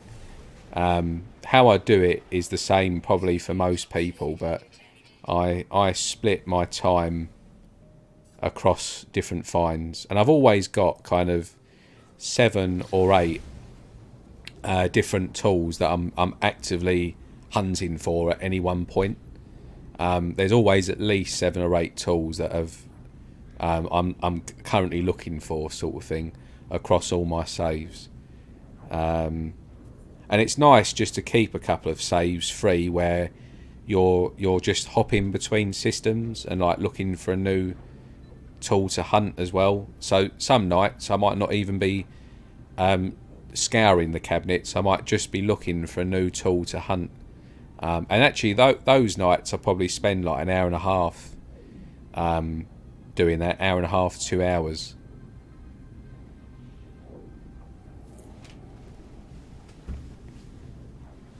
John Hall, welcome to the stream, mate. Yo, ostentatious, congrats on the 3,000, dude. Yep, many thanks, mate. Much appreciated. Congrats, Austin. Belt Napier Delator, is that? Belt Napier Delator. Welcome to the stream. Thank you very much.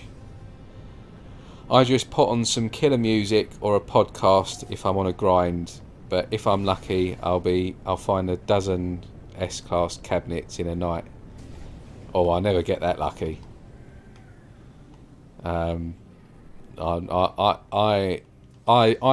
lucky to get kind of two in one setting, but I don't, like, as I said, like, I don't sit there for like hours on end doing it.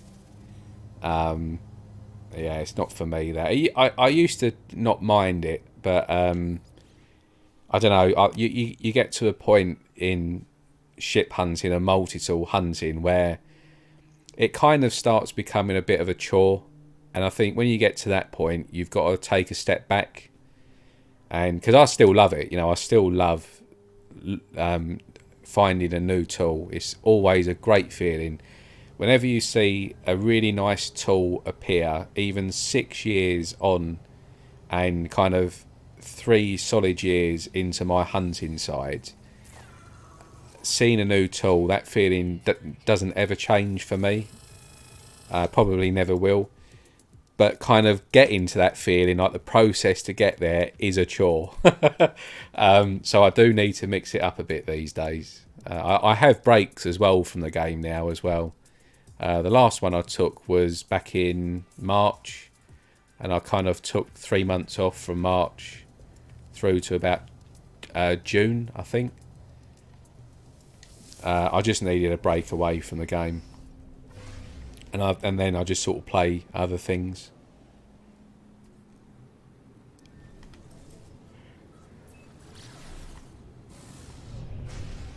They really need to sort that out when you're pulsing and there's these ships in the distance in front of you. Like, just it's so annoying. It just really, it's a really small thing, but it really annoys me that because it interrupts your rhythm.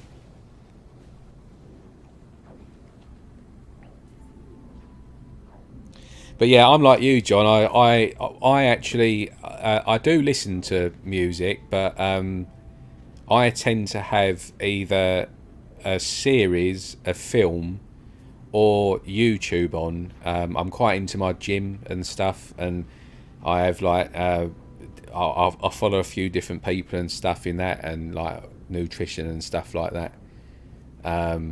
So like, yeah, I've always basically got something on in the background, and the volume on the game is actually like right off for me because I'm always watching that more than I'm kind of watching what I'm doing. Because as you know yourself, John, like when you've been doing it for so long, you don't even think about it now. You just kind of get on with it and do it. So yeah, I've always got something on in the background.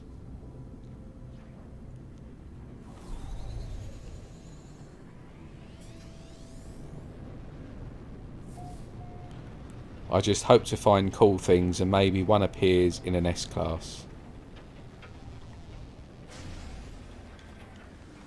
But I often don't see them when comparing the quality of multi-tools I wish would be S.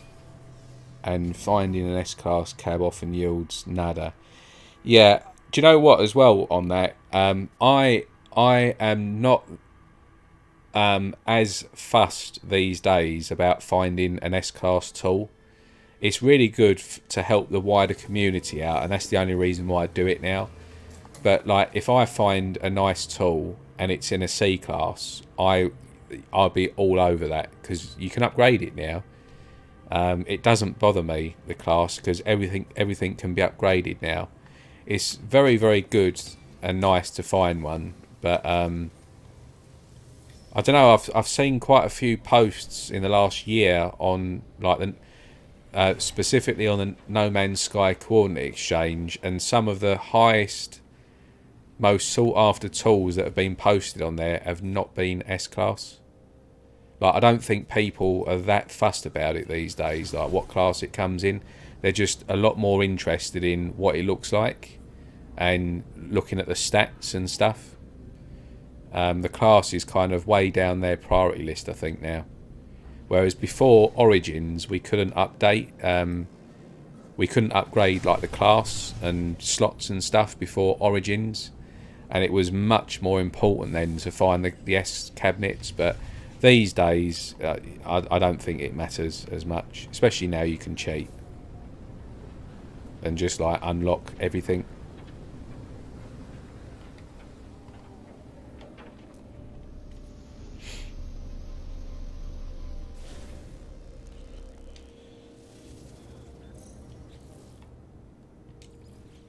Minor settlement hunting is tedious, yeah. Yeah, I mainly want to find something that looks awesome. All about those aesthetics for me, just cool when it's also S. Yeah, definitely. Yeah, when you know you can get it in an S, it's definitely worth hunting.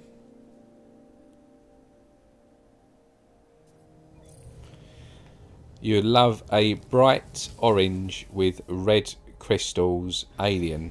I've actually found one recently. It's not orange.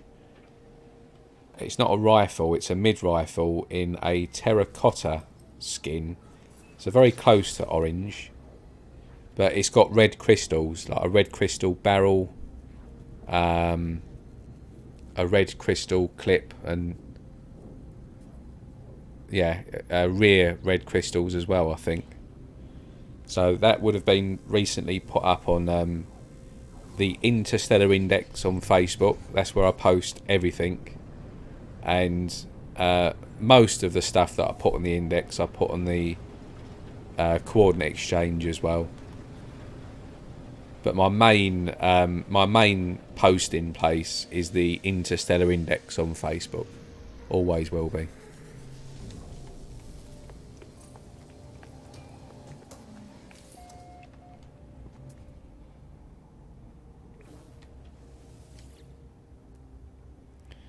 That's not a bad sign. It's an exotic. You've got a 5% chance of having this attachment here appear on a standard tool, and sometimes this is a good indicator that there might be other exotic things in the system, whether it be the tool or another attachment on another tool. That's always not a bad little indicator, that. So how many planets have we got left? 3.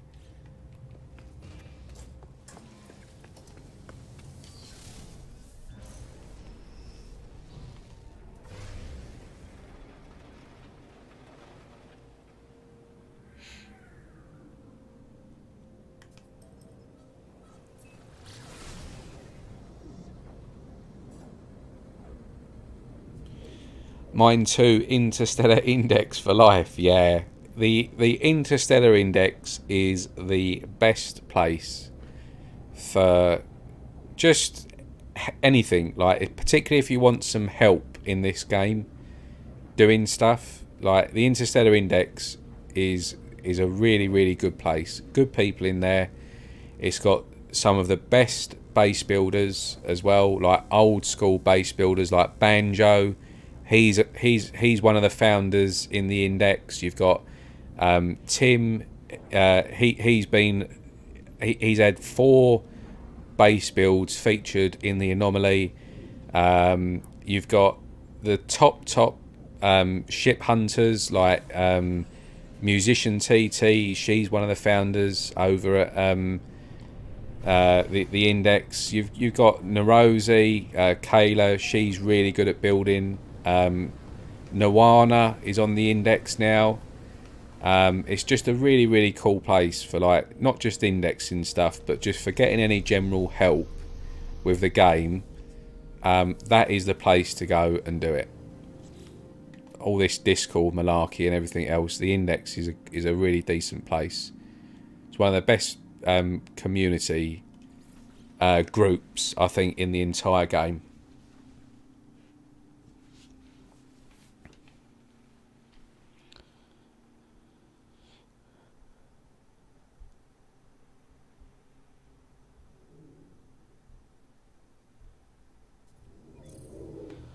John's not on Facebook. Yeah, a lot of people are on Facebook. We do have a Discord, but it's not as active or as big Discord because it's quite new. We've got a MeWe as well, which I don't use. I'm not into having like tons of like social media accounts. Does my brain in. But yeah, the Facebook group, it's even worth just opening a random Facebook account up just to be in that group, because it's a good bunch over there and it's clean. Like, we don't have any bullshit in there. Like, we won't have people talking about other stuff in there. We don't, we allow anything to be posted, but if it isn't something to be indexed, we let the post run for like a day or a couple of days. Then once they've got their help, or once the banter is over, the post is removed. So it's a really, really clean index, just with ships, fauna, planets, multi-tools, bases, and all things good. But we're nowhere near as strict as like the coordinate exchange. Like, we haven't got like stupid rules in there like they used to have, and they've still got some of them there.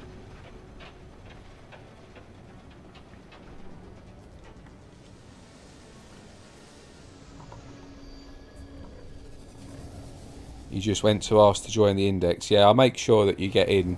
Just make sure that you tick the questions on there, because the admins don't let a lot of people in, because they essentially, if you don't tick like the questions that they ask you, they will just assume that you're a bot, and they do individually go through all the requests to let people in. But we're up to about 21,000 members now, so it's quite big. It's not to the same scale of coordinate exchange, but I think it's better, in my personal opinion. We do much better events as well.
Just got your manoeuvrability in your living ship to 850. Not too bad. I've got no idea what they go up to, living ships. But like I said earlier on in this stream, one of the Vulnerama, one of the Interstellar Index members, he's skinned a solar ship into a squid, and he's got that squid up to over 4,000 manoeuvrability, which is insane. But how much of that you kind of notice, like once you get past sort of, 1,500 or 2,000, I honestly don't know. But that's pretty insane. Take care, John. Thanks for joining, mate. Enjoy your evening or day, wherever you are.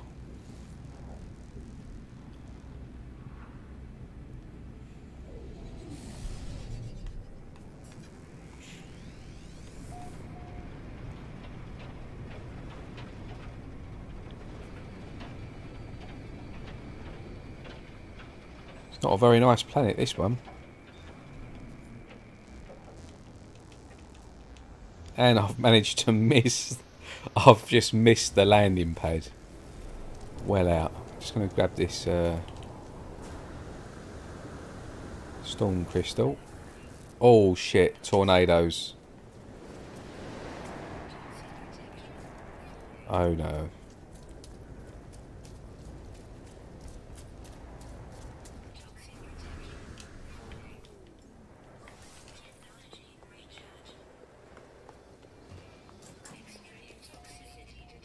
Another rifle. How many more have I got? One more planet.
Fairly low. I got my little E-wing from Ricey up to 2050 manoeuvrability,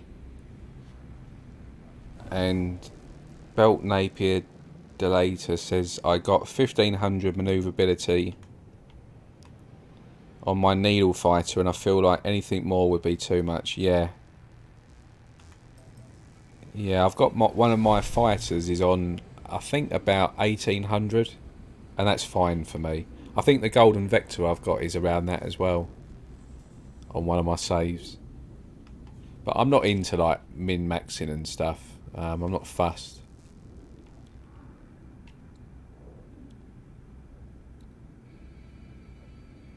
I've just noticed that they're broken.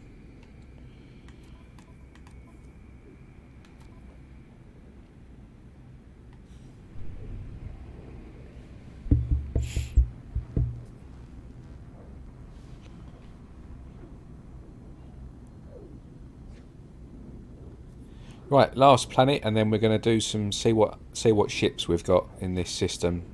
I'm going to do the faster hunting method. I'm not going to go down to a trade post. I'm going to do it in this system.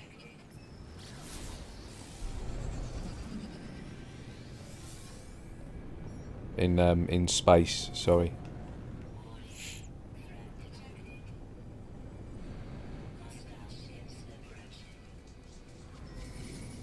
Oh, we've got some ships coming in.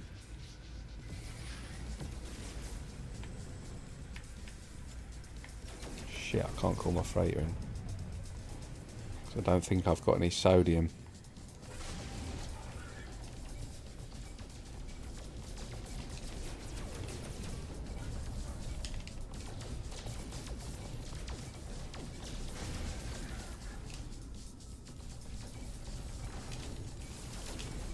Shit, why is my positron not working?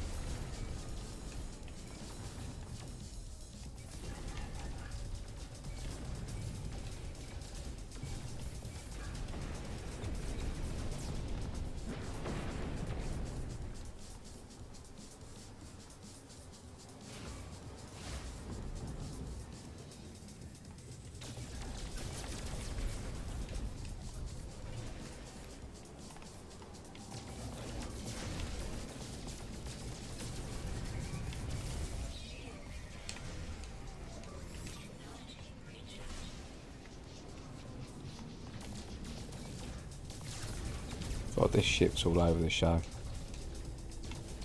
Sorry, this is terrible. I can't get my positron working. Oh, there it is. Why was that not working?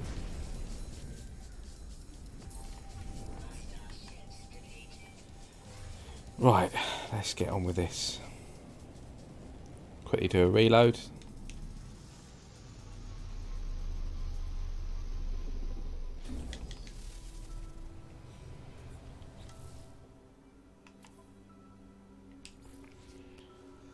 It's hard to pronounce my name. It's Lucas from the Interstellar. Ah, Lucas.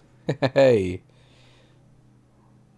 Yeah, I didn't know that was your YouTube name, mate. Yeah, Lucas is one of the top contributors on the index, and has just found his love for multi-tool hunting, haven't you, mate?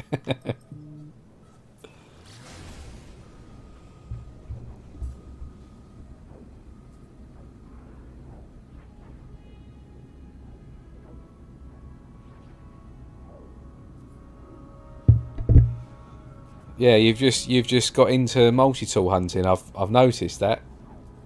I noticed you've been doing it for a little while, but you've been a bit more frequent recently with your multi-tool posts.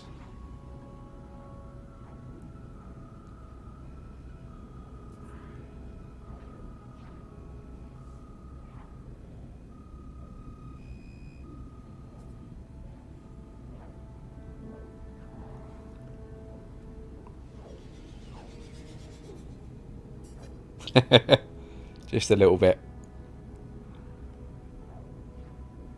You just got accepted to the Interstellar Index. Yeah, cool. Yeah, the index is always my first point of call when it comes to like posting, and I will post everything in there. I don't often post. Sorry, I do post quite often to the coordinate exchange on Reddit, but like probably about 80% of the stuff that I post on the Interstellar Index goes on to Reddit, but not all of it. So like all of my stuff will tend to go on the index.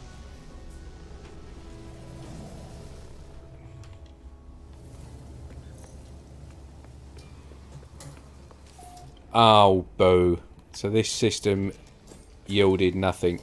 Right, so let's quickly go and do some... can I call my freighter in this system? I didn't see if this was a emerald or... Right, cool. Right, so I'm going to quickly just see what fighters we've got in this system.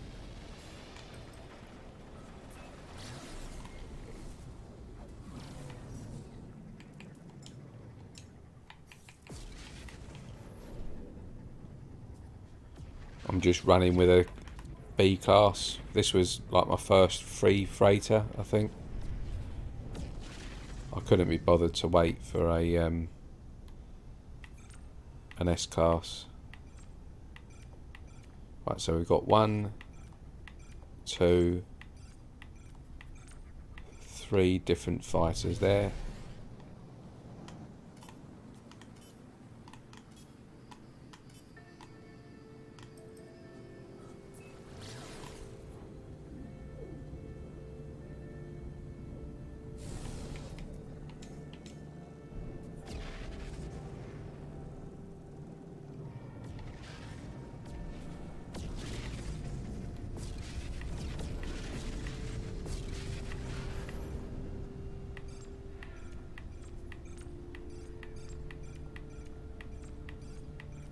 It's the same pool.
pirates have messed it up. Bloody annoying they are. It's a long nose there.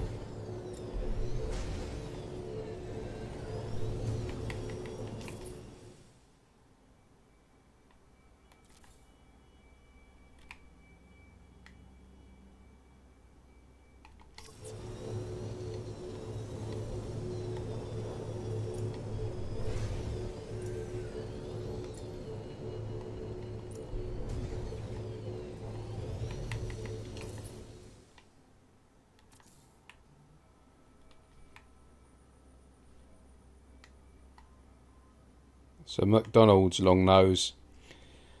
It's not for me. Not for me.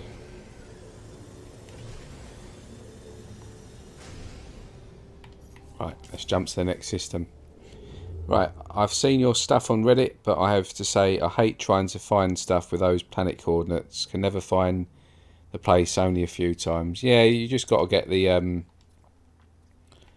that it is annoying actually using coordinates if you're trying to find something. It's not the best thing to do in the game. They should really employ a better way of finding that, because it is a bit of a pain in the arse. I can level with you on that. Lucas says, I used to hate multi-tool hunting because sometimes I used to entire stack of 20 planetary charts before game detected minor settlement. Yeah, that was annoying.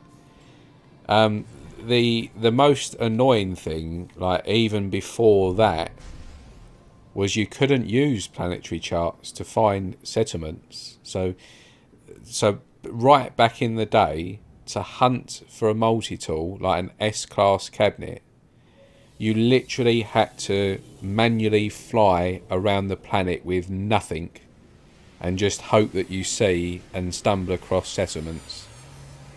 Like, it's so much easier to do it now.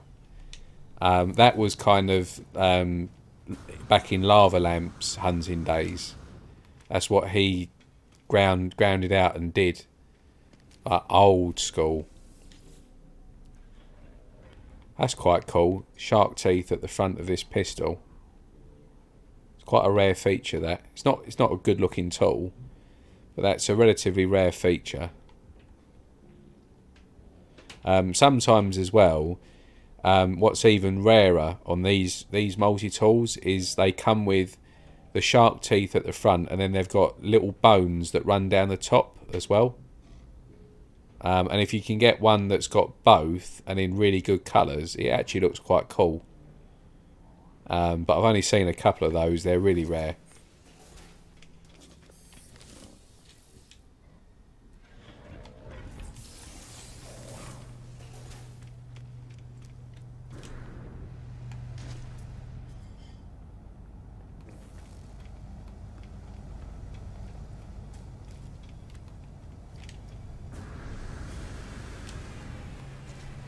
A little yellow and white poly tyre wing with Serenity boosters. That's quite nice. I'm not mad on snow speeders, but that's those Serenity boosters actually go really well with that triple thruster.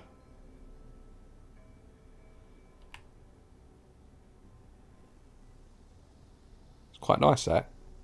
If you're into your yellow, that's probably worth grabbing.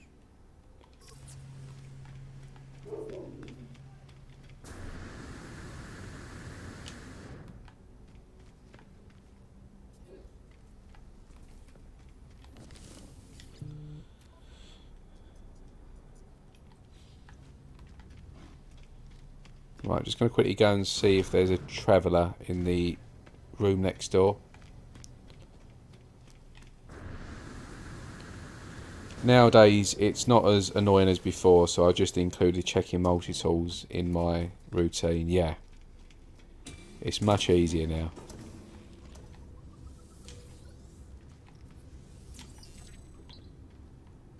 No traveller.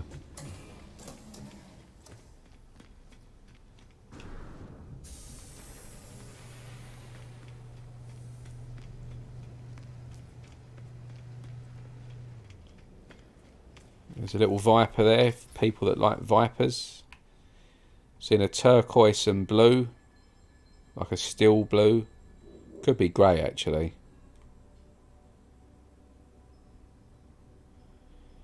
With the aftershock shockwave wings, droid wings, and a single thruster. It's not bad. I'm not keen on these two variants though myself, but doesn't mean that everyone else isn't. Right.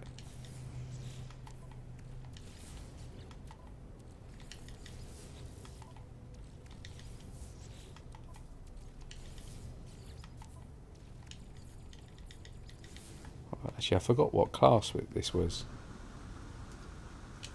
Let's see what class it is.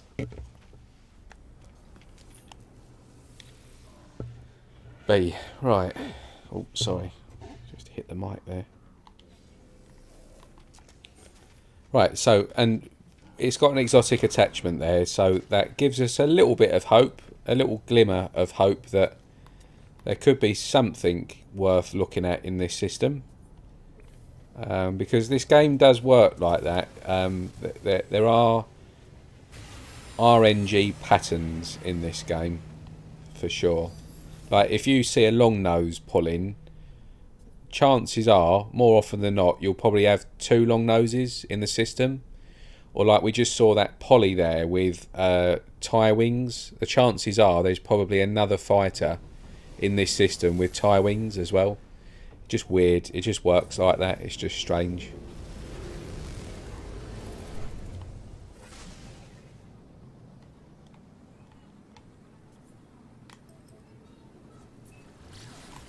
And the same with tools. Like, that tool had an exotic attachment.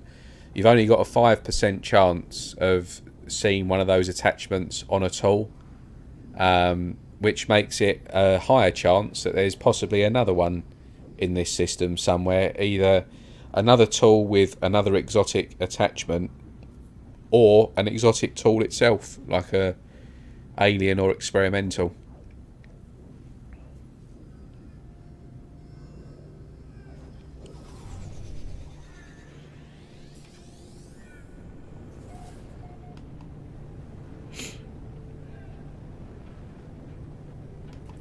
Right, yeah, so that was a B-class pistol, so that's tool number 1. Let's see what we've got down here.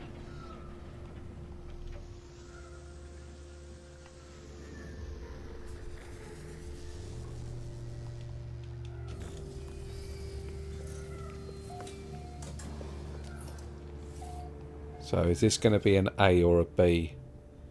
It's a B. And what tier is this? This is a tier 2, okay.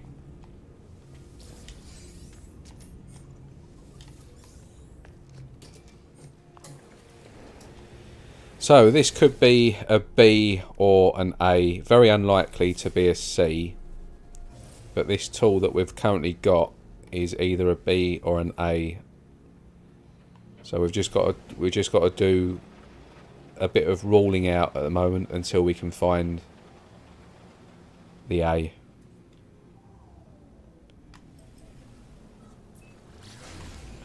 Dave UK, hi, how you doing? Welcome to the stream, mate. Good to see you.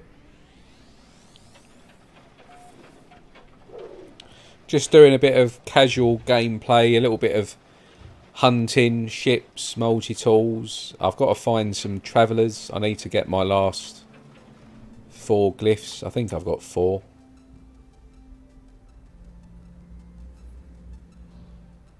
Thought I saw a settlement there. Yeah, I think, let's have a look, see what I've got. Where's my glyphs?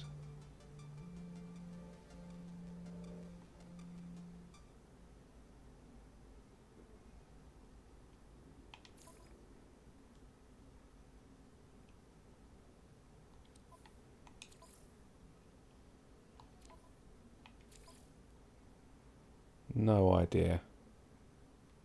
In this new menu.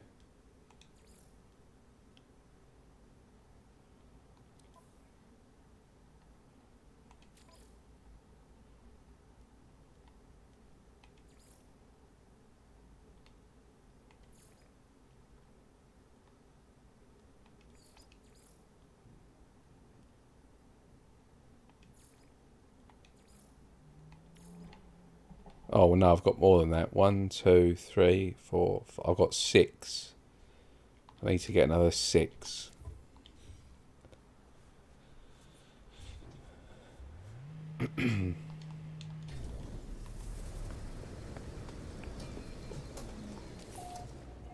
Right, this is a new tool, number 2. Right, so this is probably the C class.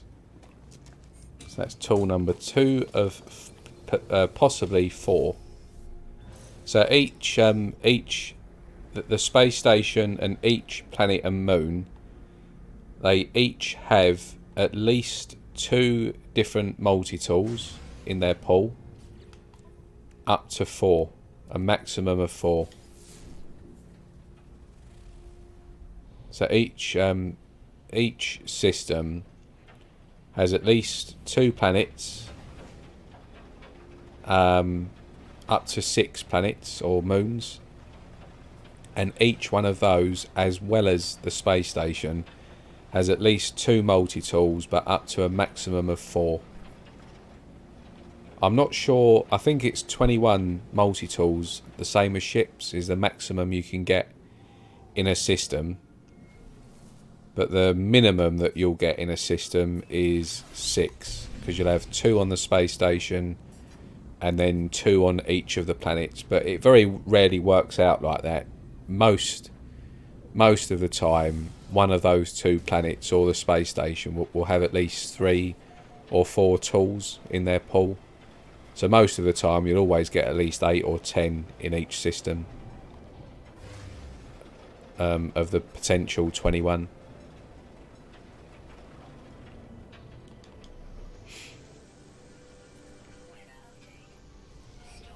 Where would your multi-tools be on the index? That you've just got to do a search for them, really, or just look at my filter my name, and then you'll see all like my finds that I post on there.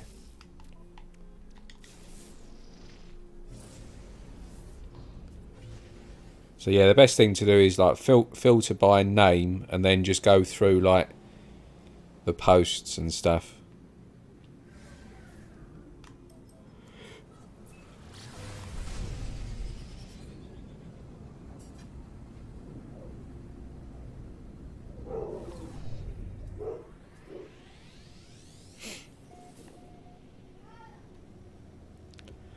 Right, come on, let's see what we've got.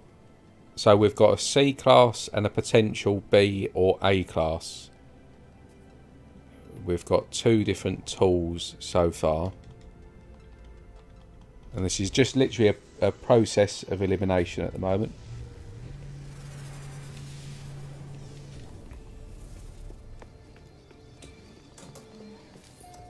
So I'm not going to look at that because I know that that's a C.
It's quite a nice view, that.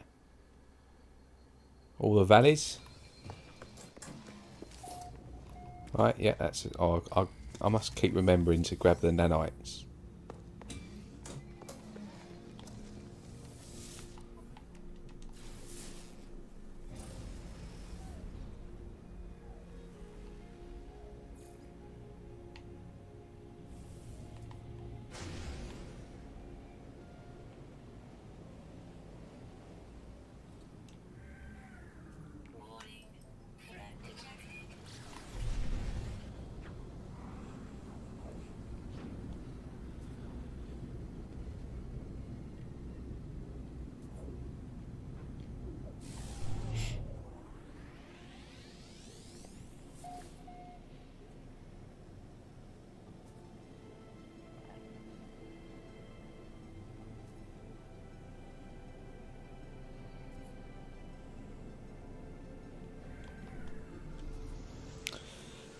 Lucas says, a few days ago I discovered a system with 2 planets, one dead and the other infested with abandoned settlements, without multi-tool cabinets, so I was able to spawn only 3 C-class multi-tools at the space station cabinet. Yeah, so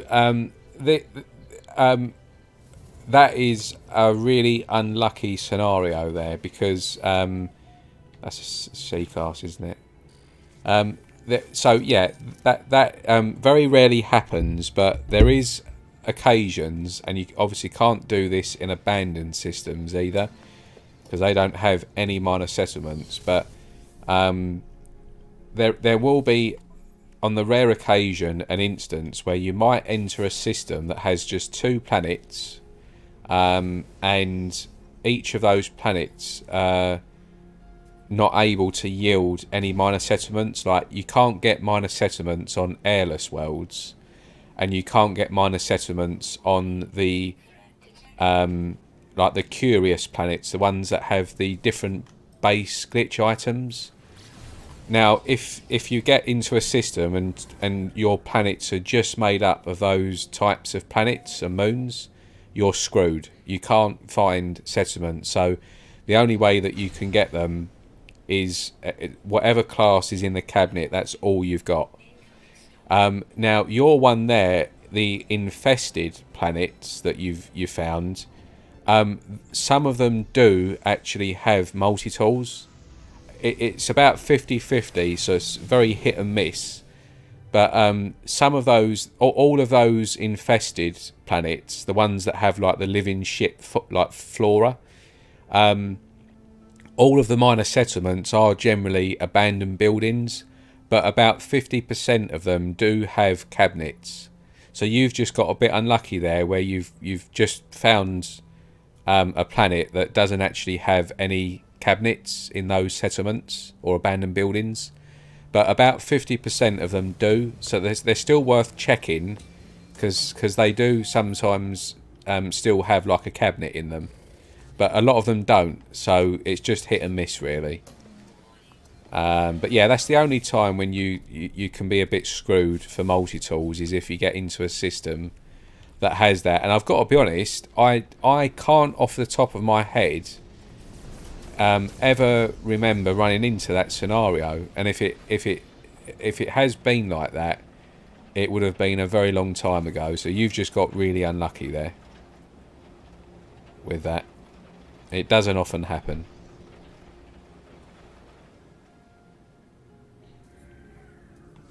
Well, certainly not with me anyway. And I think I do quite a lot of hunting on here, and visit a lot of different systems and stuff. So you've definitely been unlucky there, Lucas. Yeah, some infested planets do definitely have cabinets.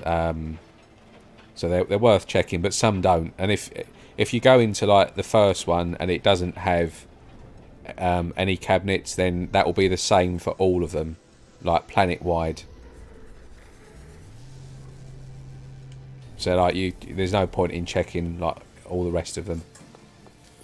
Right, so we're back to this tool on the space station, and it's shown as a B. So at this point I still can't actually rule this tool out as to whether it's an A or a B. So I'm just going to need to keep going. Now, the chances are, we've only seen, out of about sort of 6 or 7 settlements now, we've only seen 2 tools. So it might be that these 2 tools are the only 2 tools in this pool. And if that's the case, then that tool that we just saw is going to be an A class.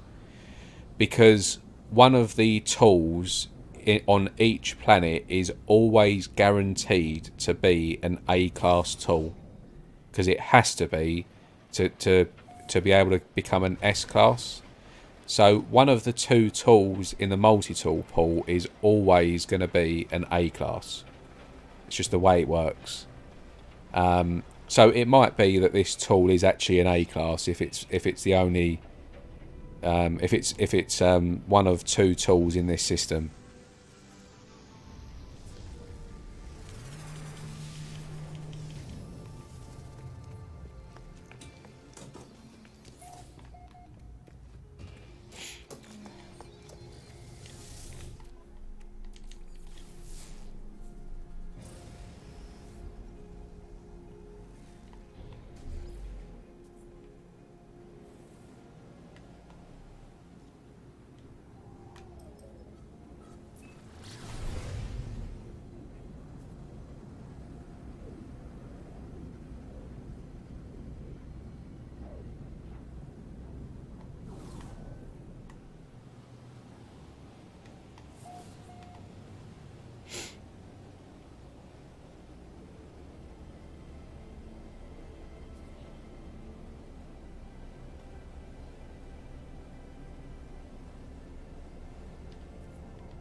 Yeah, right. So I'm just going to go with the fact that this is probably a two-tool system, and this is probably the native A-class tool.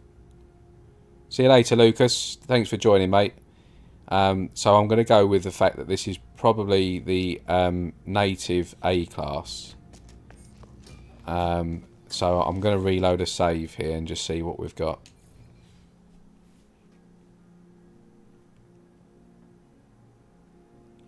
What I'm going to probably do is switch out to a different save in a moment and then go to Halloween Town and just quickly go round to a few bases in Halloween Town and see what we've got.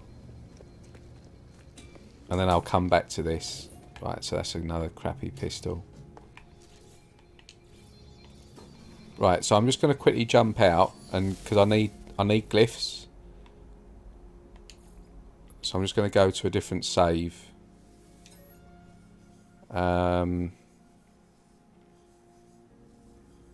Just trying to think which one.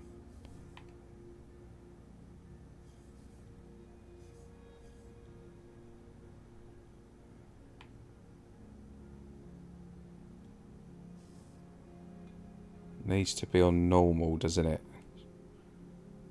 Does that matter actually? Let's just want to quickly see something here. Just bear with me a moment. I've just got to try and find a save here which is not currently in an active search on a multi-tool, and then I'm going to head to Halloween Town and quickly do a quick run round Halloween Town.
Right, just bear with us. I'm just going to quickly do these last two planets on this save.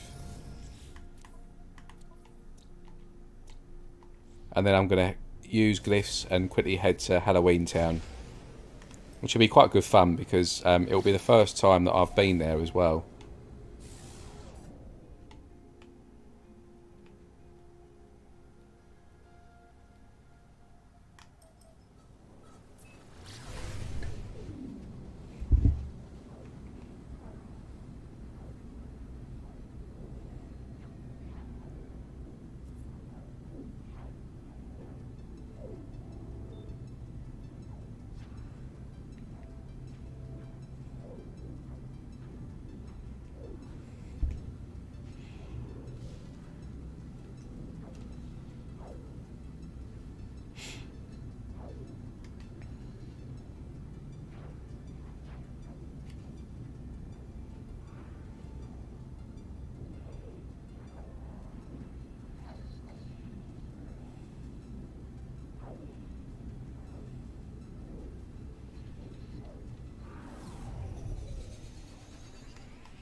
This ship that I'm currently flying at the moment is one of my favourite ever finds. I found it a few years ago, and I love it. It's one of my best ever finds. It's not everyone's cup of tea, but this Alpha Fighter I love. It's all white. It's got a box thruster. I like the box thruster on this. It's got those Starscream boosters. It's just so clean. It looks so cool.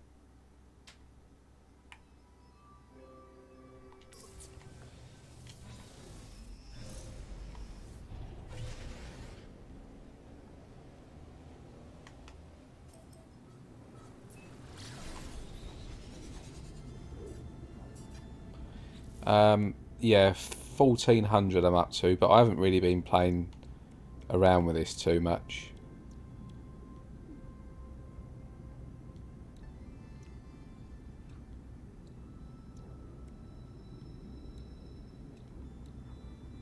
Two supercharged slots there.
Right, while I'm flying to this, I'm just going to get the glyphs ready.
Right, yep, last one, and then we'll head over to my portal in Euclid and head over to the planet which the Interstellar Index was holding for their Halloween event, and there should be quite a few really good and really interesting builds in there that we can just go and check out.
Right, I have no idea what ones are going to be worth looking at, but from pictures I've seen over the last few weeks, there's a lot of really good ones here.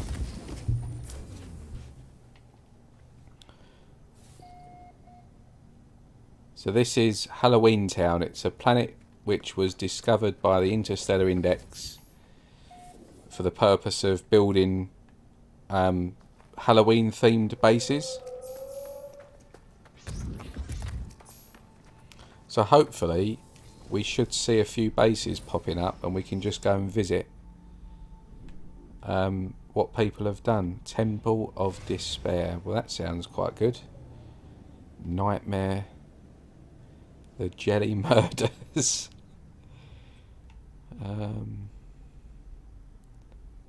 Summoning of the Goblin King. Hilltop Cemetery. That sounds... Let's go to the Hilltop Cemetery first. See what we've got going on here.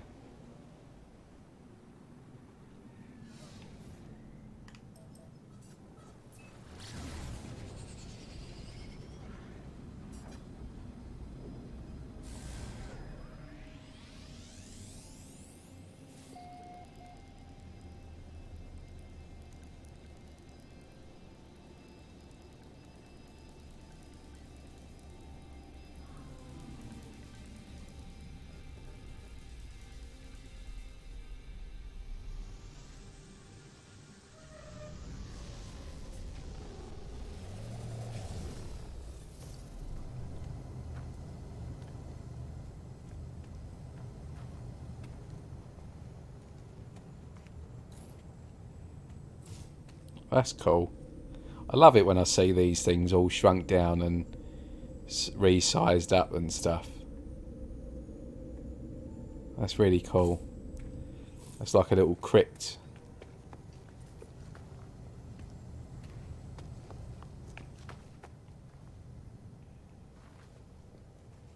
So this is his cemetery. There's a geck.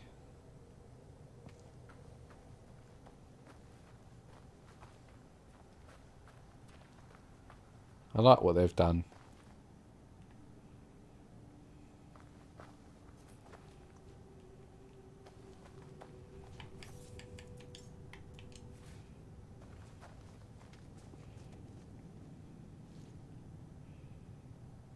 It's a church.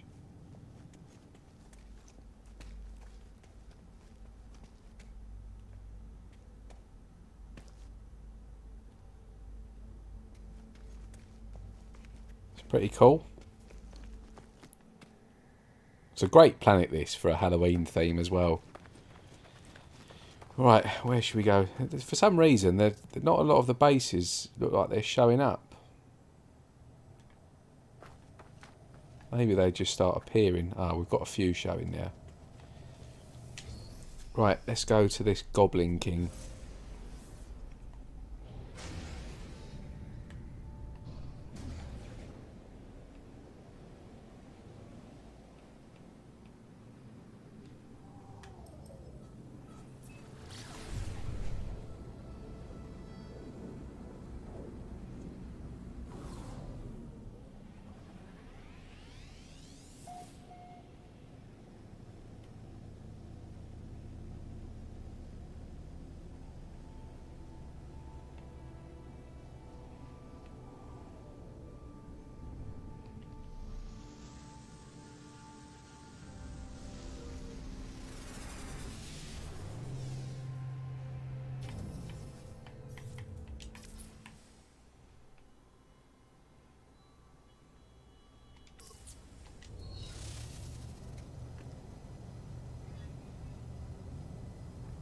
Oh, that's pretty cool, that.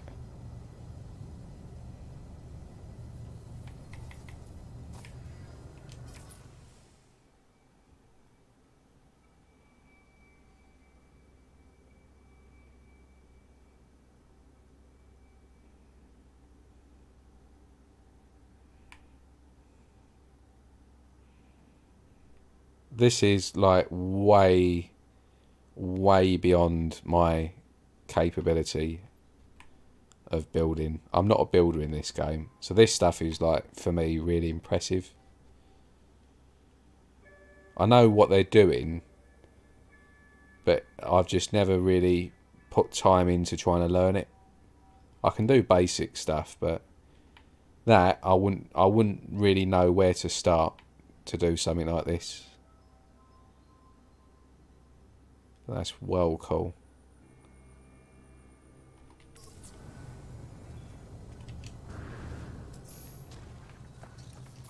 Aim for his heart.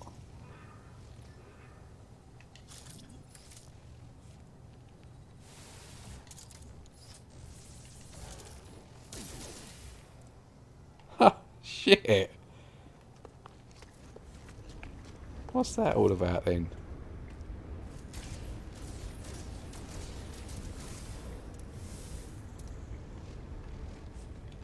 It's like an interactive thing, is it? That's brilliant. That's so cool.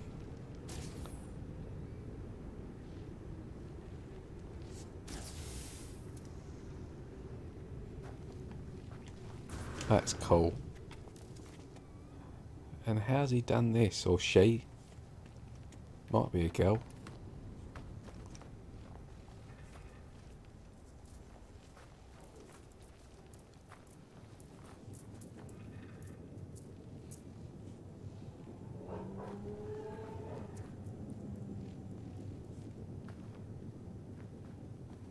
That's so cool. It just amazes me the detail like people think of.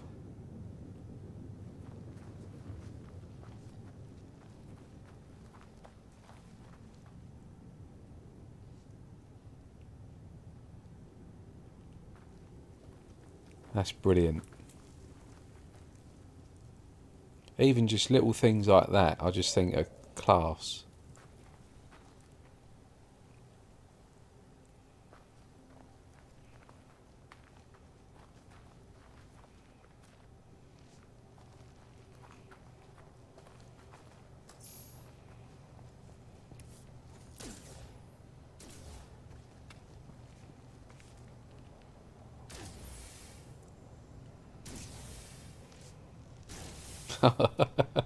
That's such a good touch.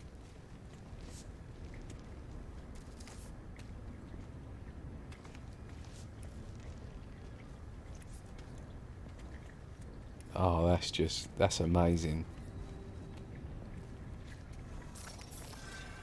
This has got to be a featured base, surely.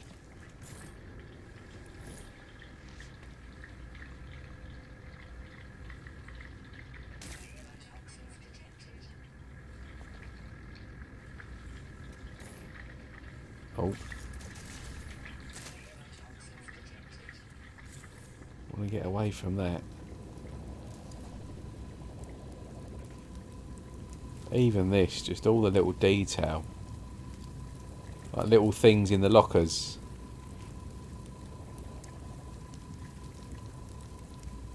In the drawers.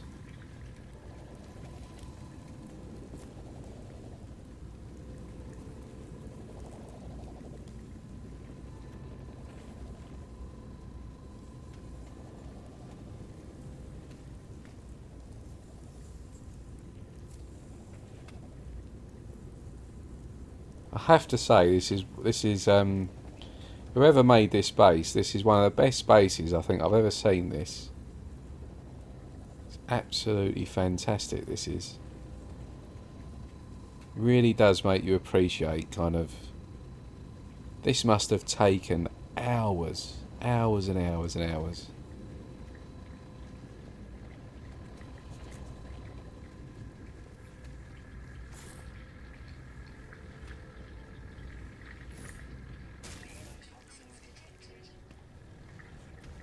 I love that portal though, that is brilliant.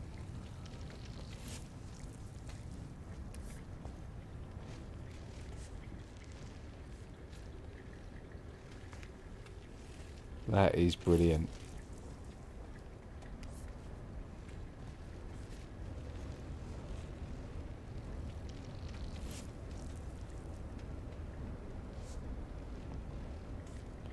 You're supposed to press this?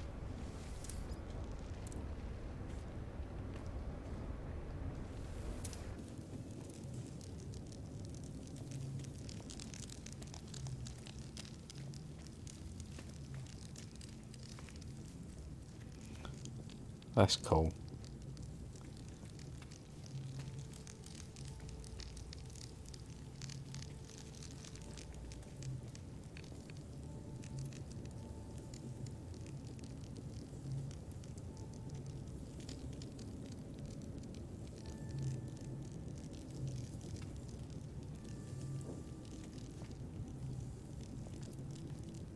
Even this is just cool.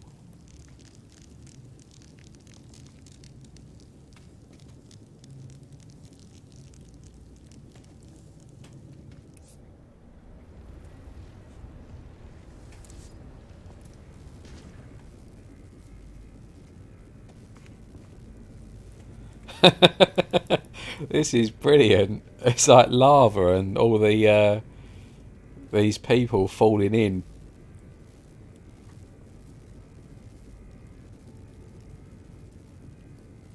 It's just class. Absolute class. I'm gonna have to find out who did this one.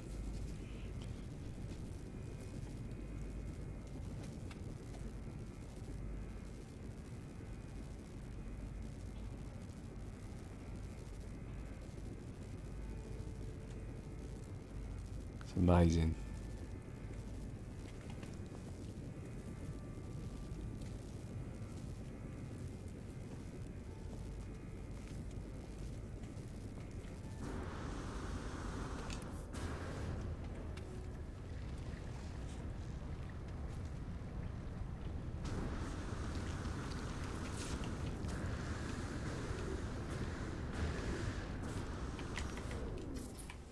Even the wire detail.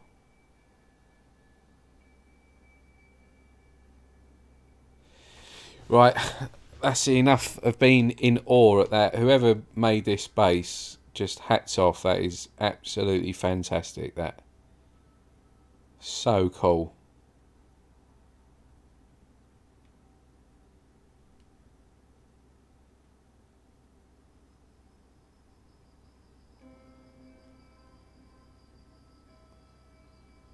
Brilliant.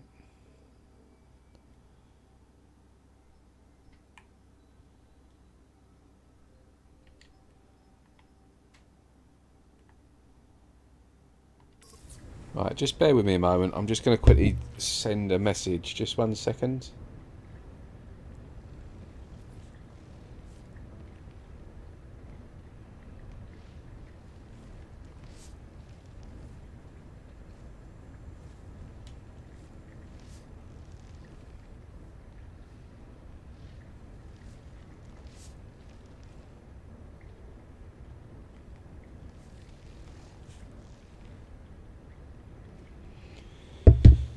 Just message the guys at the Index just to say I'm doing a live stream if they want to jump in. That's amazing though. These other bases, I can't see anything topping that. The Pumpkin King. Let's go and check this one out.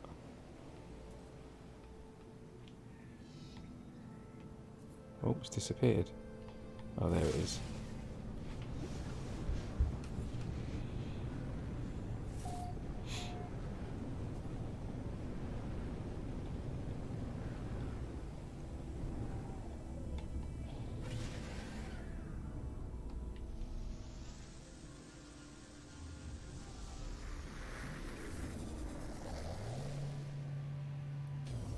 Wow, looks like another amazing build.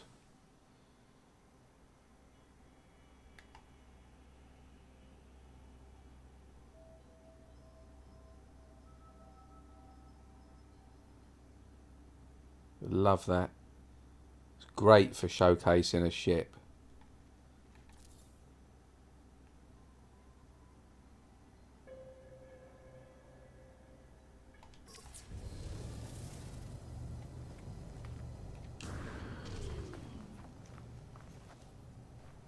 Brilliant.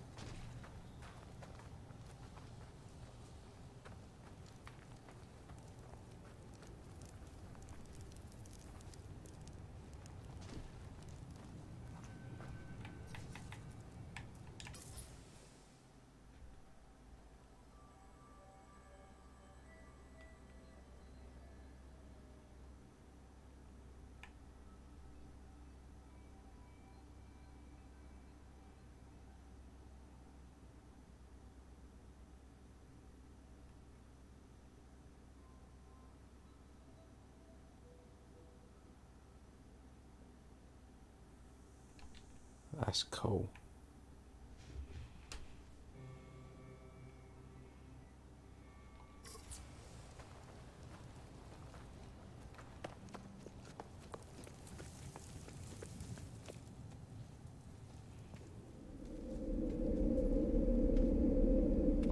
I love what they're doing with these portals, making them like much more interesting. That's so good.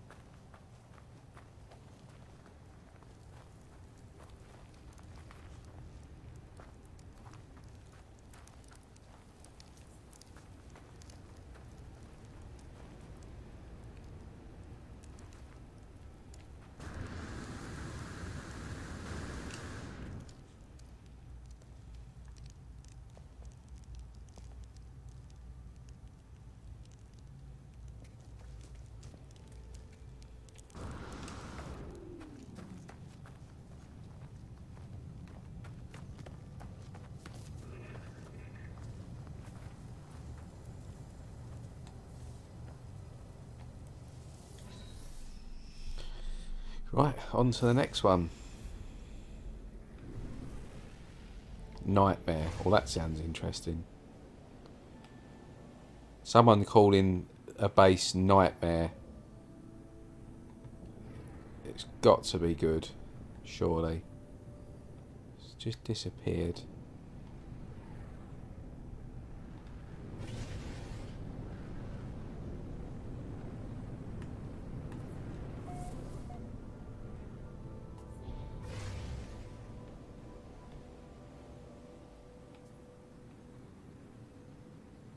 That's odd.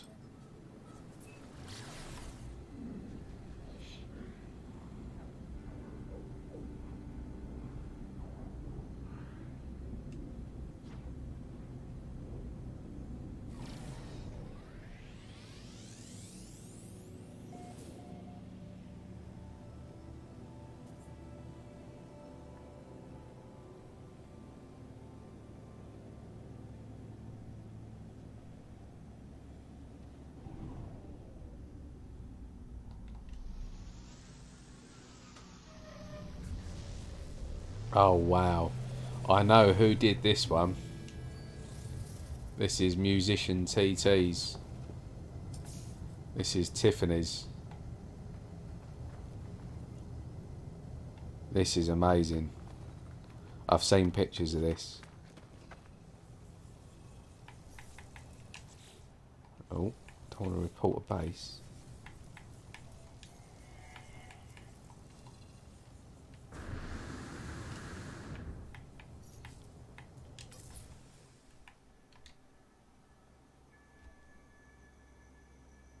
That is class.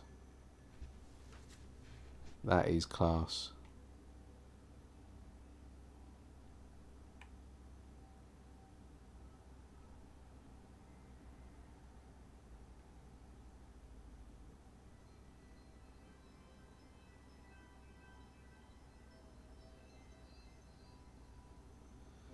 Been lurking for the last 2 bases, and wow, people are so creative.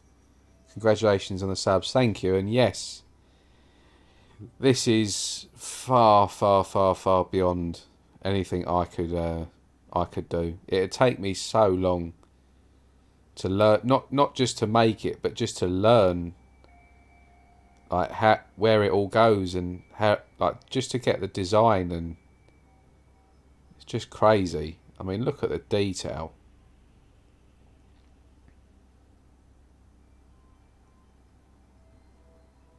It's huge.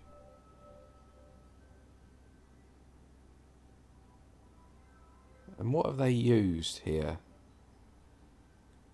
Rocks.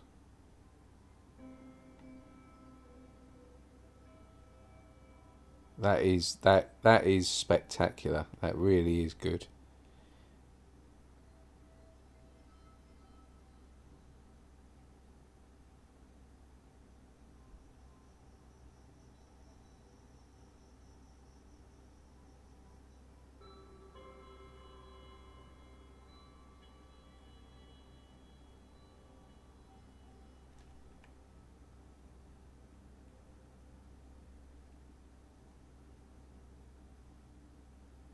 Well done, Tiffany. That's musician T. She's the best ship hunter in the game, period. And she's also, as you can see, an incredibly talented builder as well. Really is good.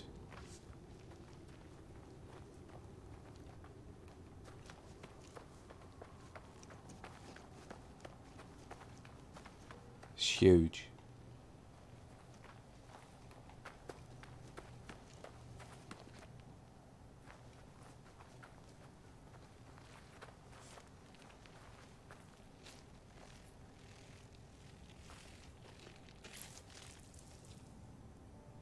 Yeah, that is brilliant. Right, on to the next one. So, let's have a look. The Goblin King. We've done that one. The Jelly Murders. Let's go and check this one out. PSB, welcome to the stream. Just checking out a few of the builds in Halloween Town. This was an Interstellar Index event that we hosted throughout all of last month. And some of these builds are incredible.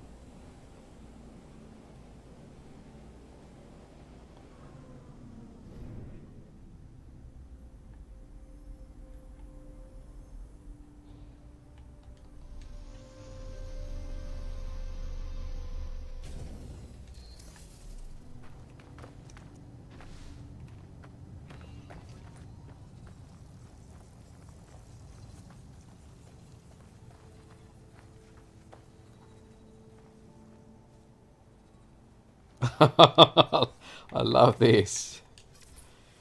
Like they've made it so it looks like there's things at the window. That is brilliant. That's such a. It's just so simple, but just such a intuitive, creative idea. Never thought to do something like that.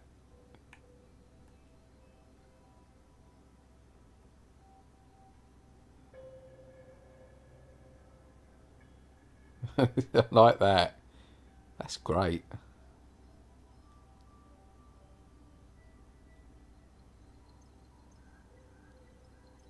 Even just a head on that, I wouldn't know what to do.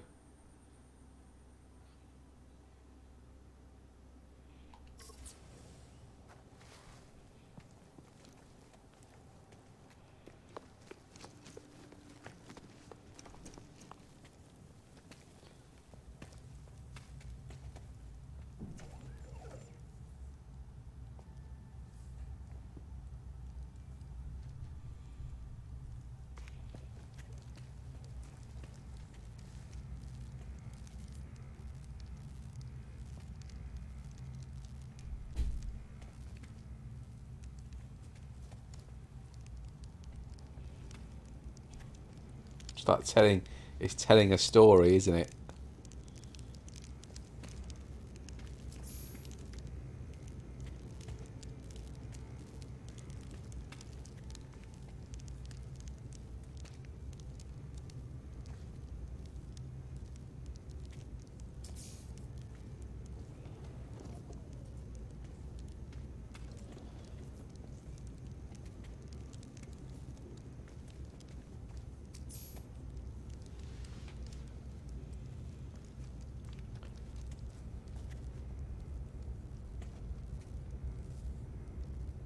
That's cool.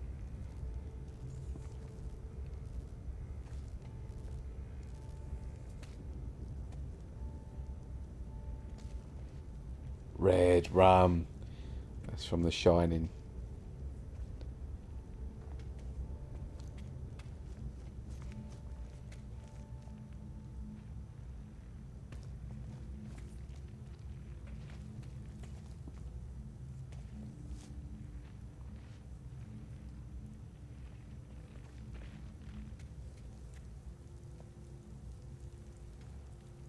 That's cool.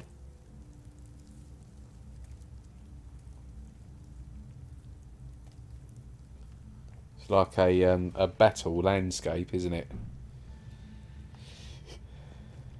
Decent.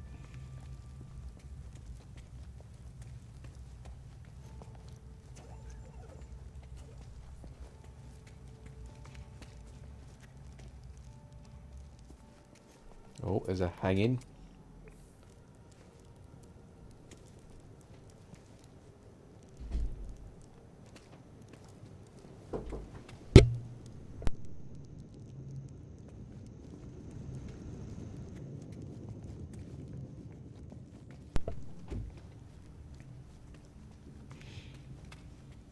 Wrong way.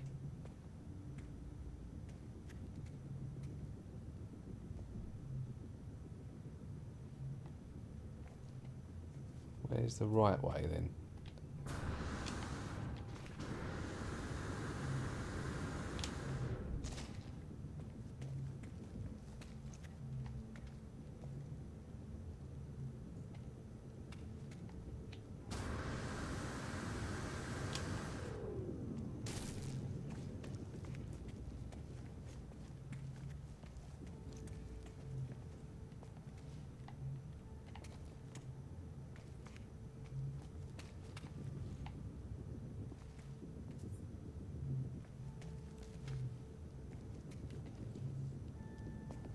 Oh,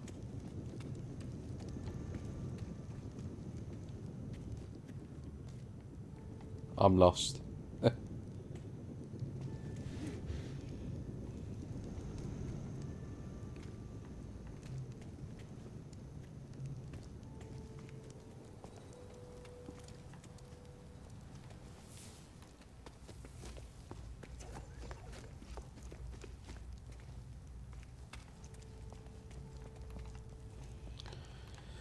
Right, let's go and check another one out.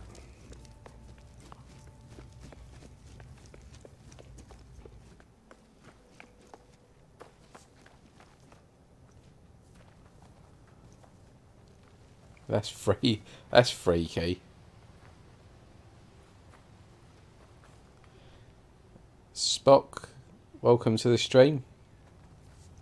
Just checking out some bases at the moment in Halloween Town. That's huge.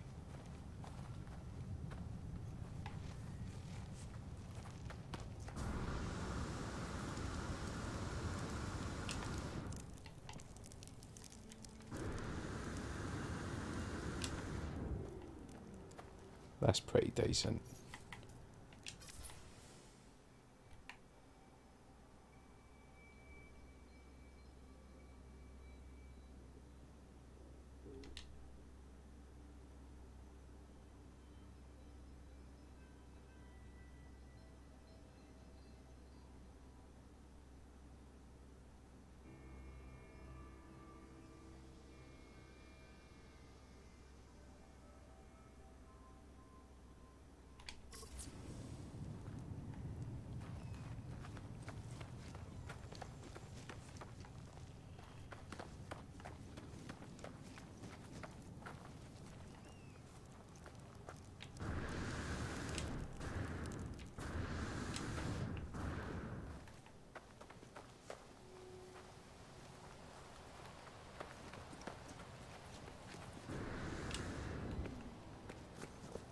Yeah, decent build that. Enjoyed that. Right, let's go and check out some more. These are amazing.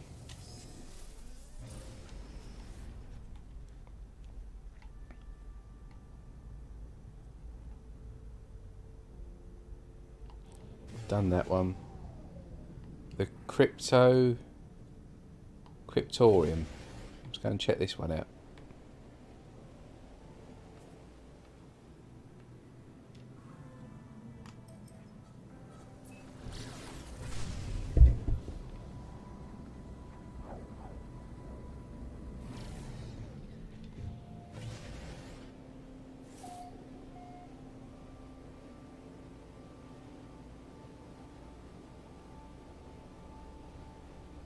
That one that we first went to, by the way, the second base, the Goblin King, that was done by Banjo. So I've been told.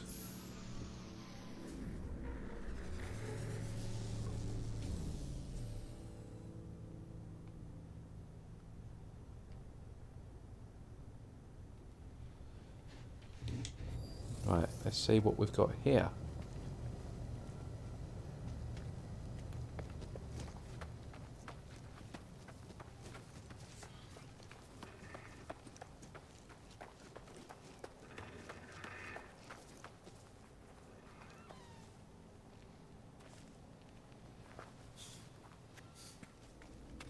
Well, this is more like something that I would do. It's quite basic compared to what we've just seen.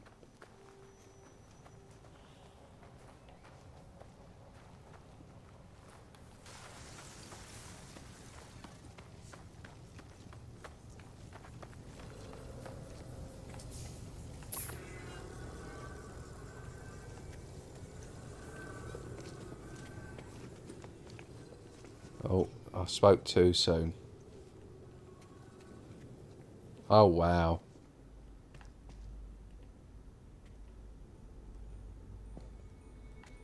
Well, let's go down first, shall we?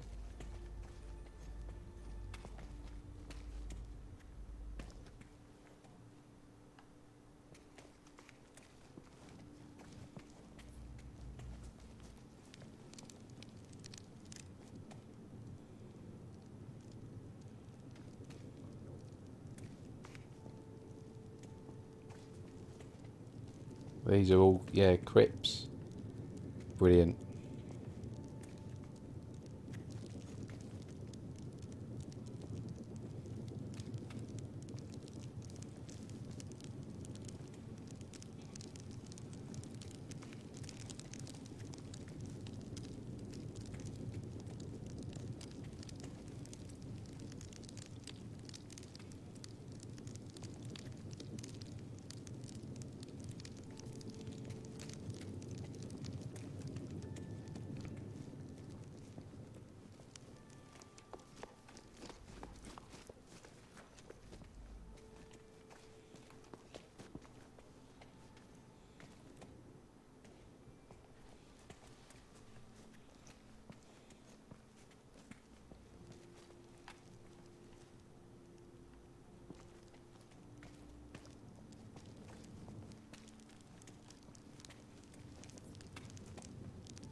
It's kind of built in a cave, isn't it, I think? It's clever how they've done all this.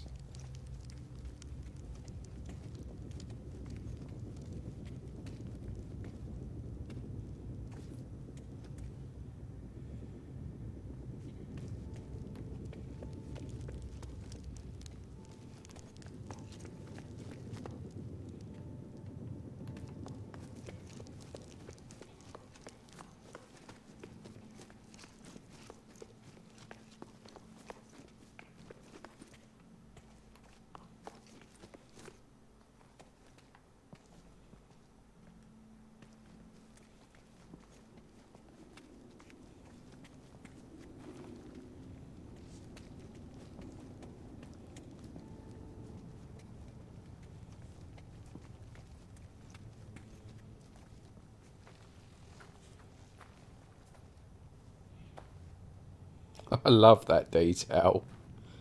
One to dig.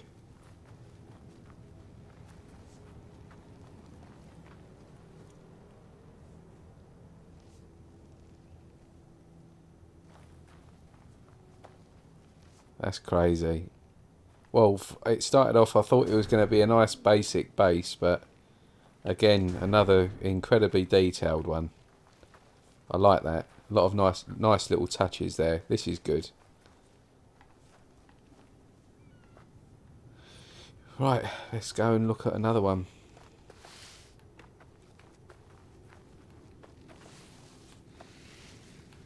That's what I thought it was.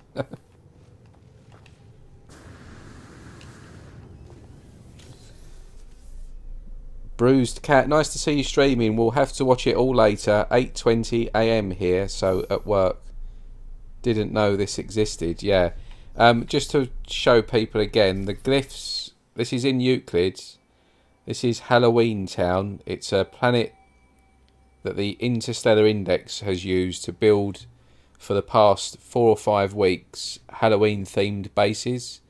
The glyphs are at the bottom left of your screen now. I've got multiplayer on. You're welcome to obviously come down here at any time you like.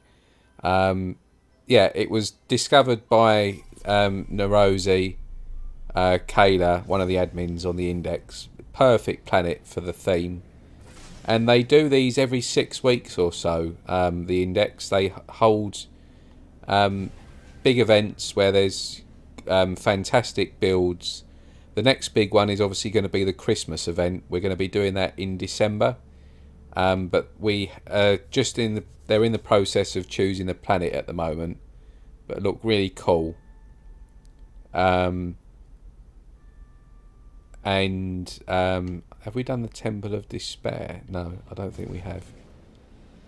And yeah, so the next one's going to be the Christmas event. So you get a good sort of 5 or 6 weeks to prepare and design.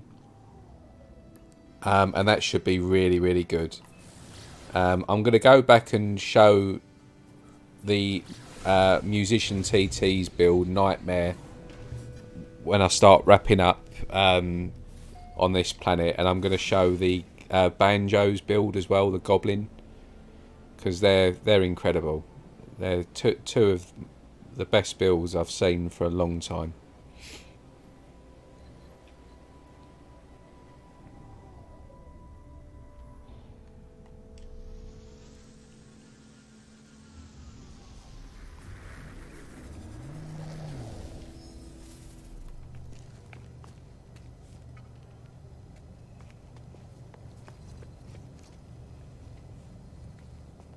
Well, you can go in.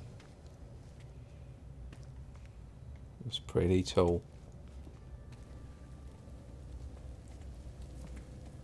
Oh, that's cool.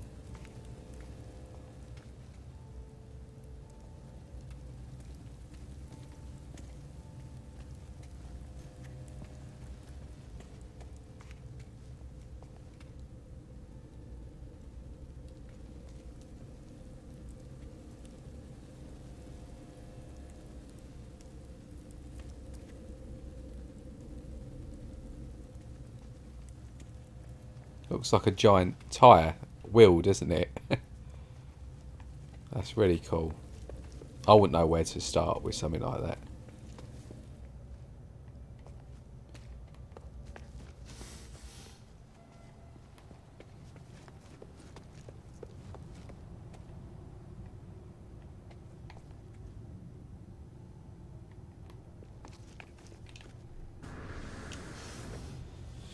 Right, let's go and check out a couple of others.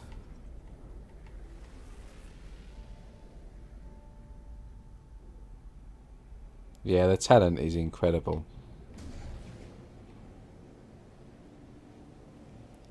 Hilltop Cemetery, we've done that one. The Cryptorium, we've done that. Nightmare. The Jelly Murders. Damn it, I can't see a lot of the bases. This is really annoying.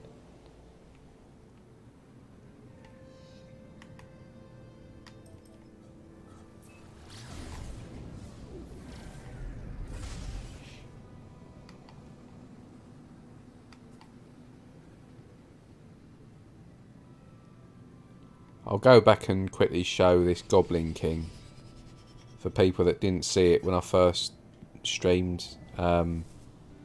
This is amazing. This base, this truly is amazing. They need to feature this on the Anomaly. It's incredible.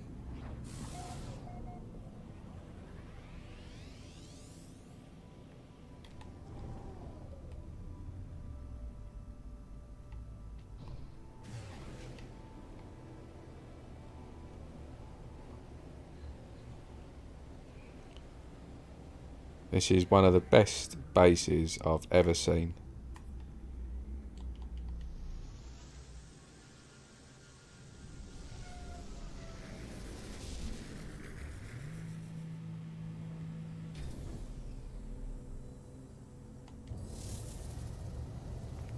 So I just need to, you need to actually wait for it all to load in.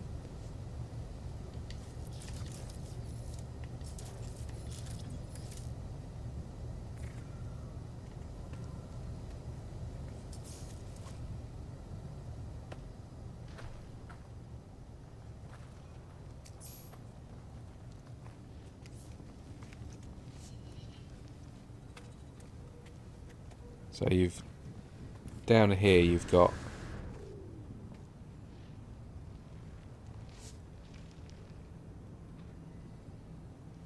that is a tiny landing pad.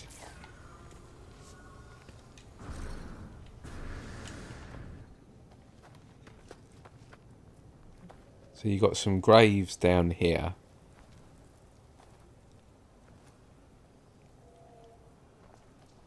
And then you've got this unbelievable little sort of what they call like expedition site.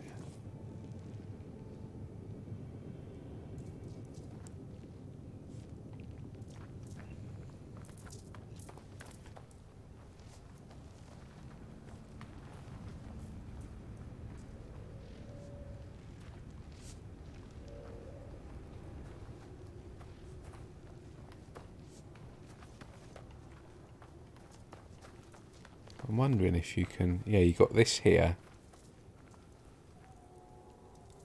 I mean, these people must be artists as well, some of them.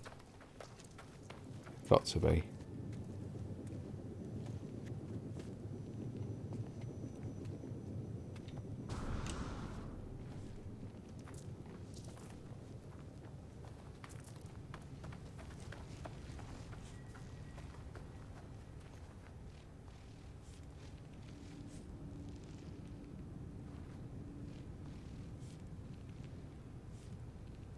I mean, God knows how do you even do this?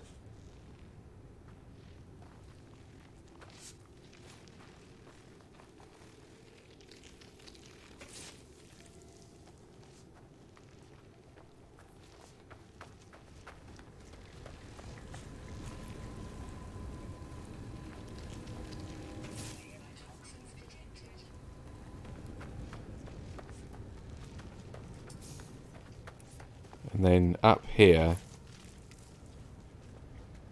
you've got, look at this.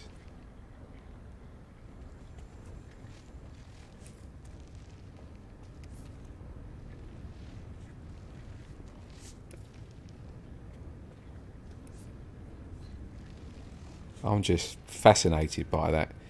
And then you've got an interactive thing here, where if you fire at the heart,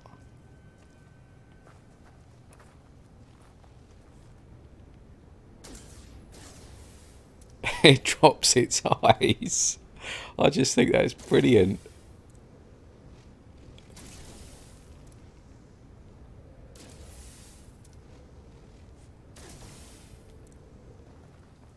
It's remarkable. And then so that's like the exterior.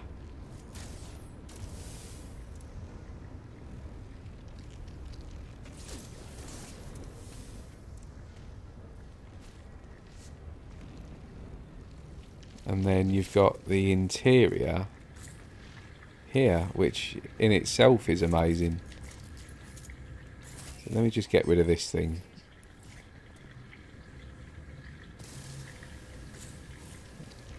Damn it.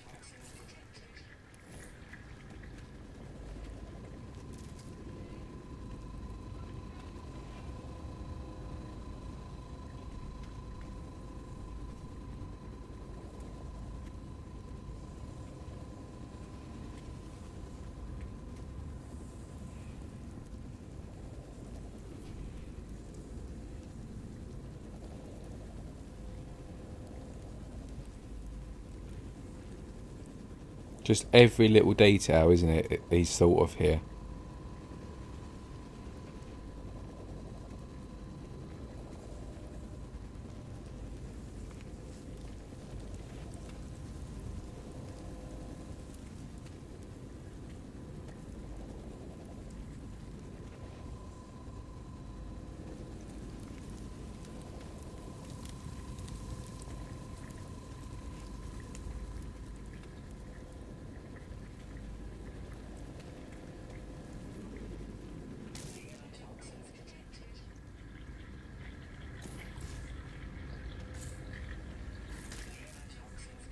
I mean, even that, he's got like a frigate in there.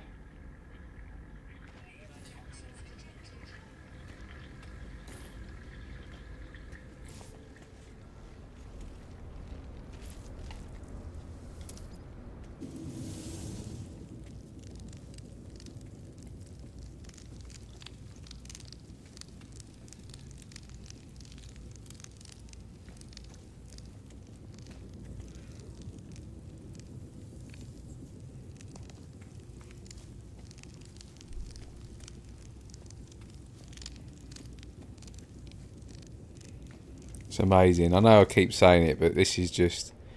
It's so inspirational, this stuff.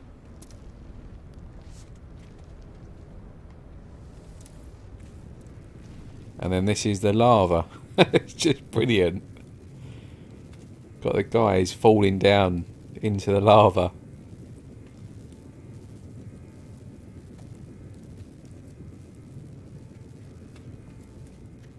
I just can't believe he's kept this in the 3,000 base part limit. It's crazy.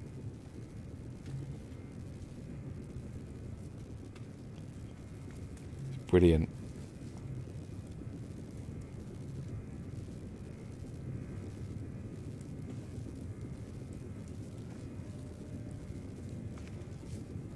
This one here, head first. Great stuff. Let's try and get back up. There we go. Yeah, that really is special, this base. Really. This must have taken so long to build. And even down to just this little detail here, like the witch. Or the wizard.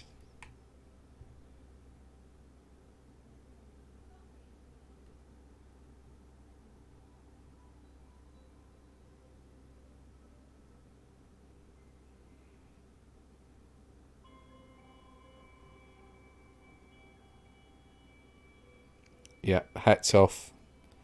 That is class. Absolute class.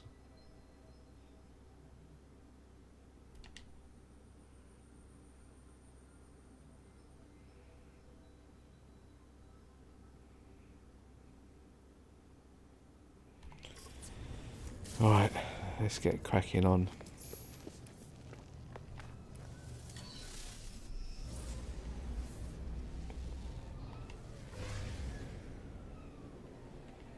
I think that's the only ones that I can see, unfortunately. Without actually going like directly to a specific base.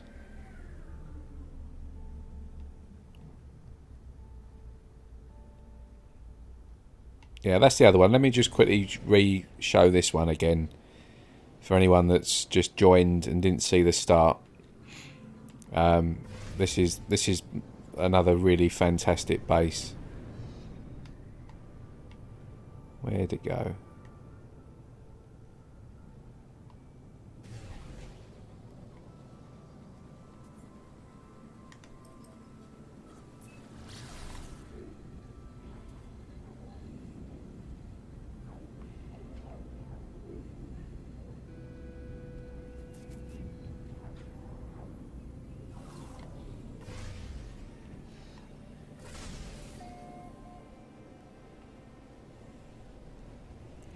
So this is called Nightmare, and this was built by musician TT. Tiffany, she's one of the, well, she's my favourite ship hunter, and she's clearly a very good builder as well. This is her Nightmare.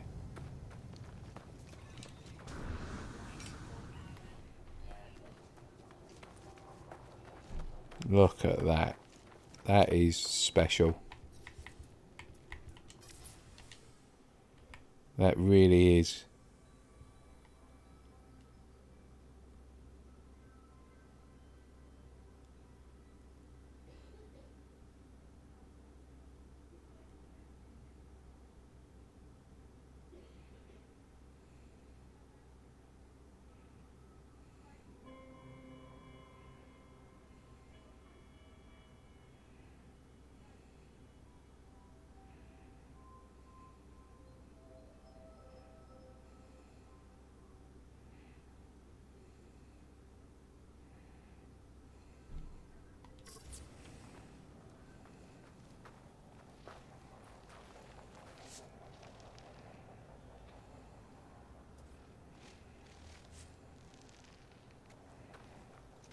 Absolutely fantastic, that, isn't it?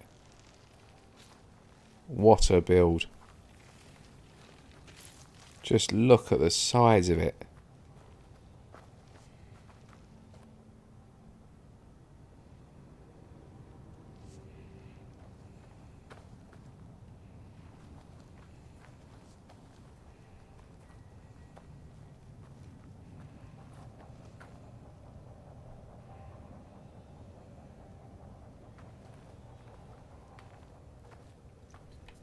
Truly, that is truly special. It's one of the best builds I've ever seen. That is really, really something special. That must have taken her like just hours and hours and hours and hours. It's perfect.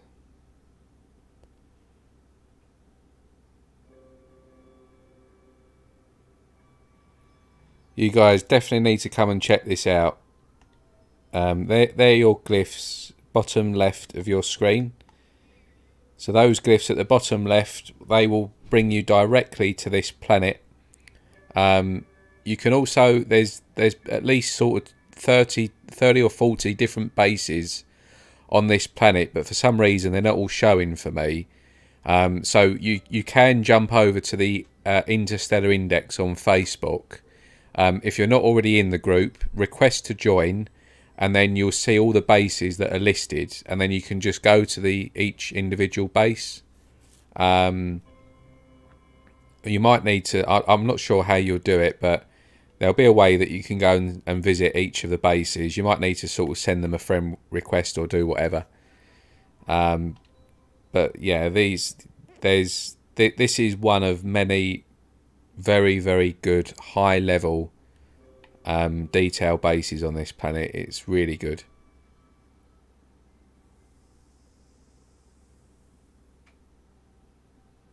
Fantastic.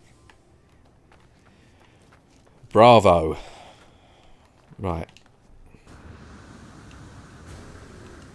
In fact, let's just see if we can see any on the base computer here. No. We've done all these.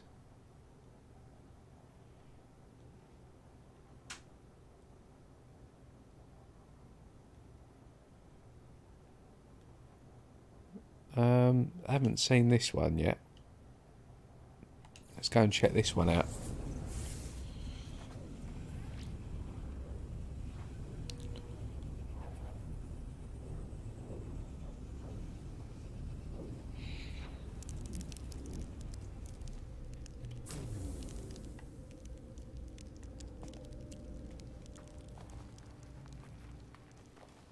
Oh yeah, we've done this one. We have done that. Right, so I think that's the end of the tour there. So I'm going to jump back to a system that I was previously in.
Okay, what I'm going to do is just go back to my Survivor Doom save.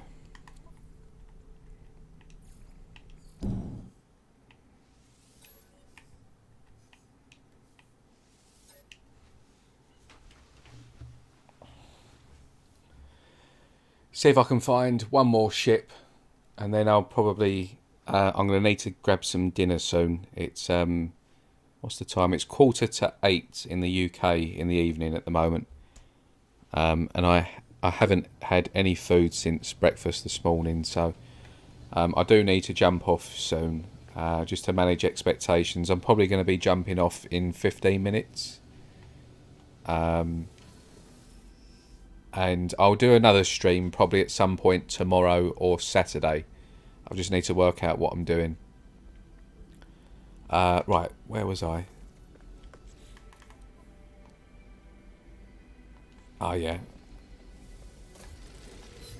I'm not going to bother with this system. I'm going to leave.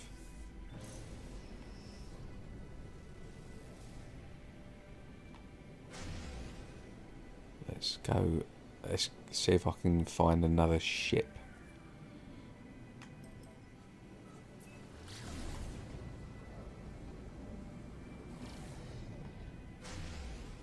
Will do this weekend. Already in the Facebook group. Enjoy the rest of your evening. Yeah, you too. Thanks for joining. Yeah, definitely check out those bases. They're really cool.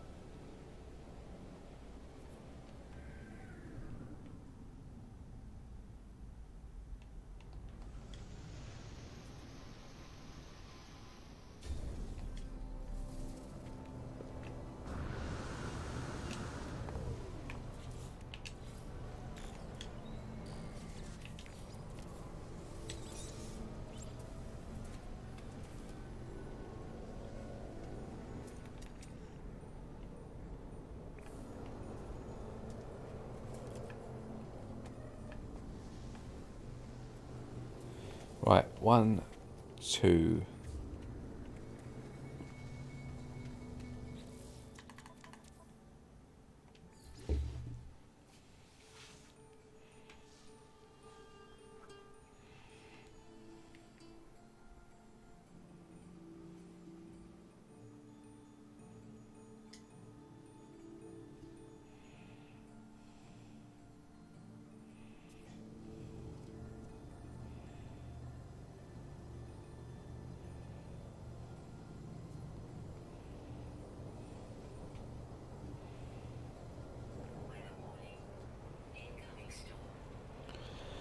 AMD stream on shortly to new GPU. Yeah, I'm a Nvidia fanboy, I'm afraid.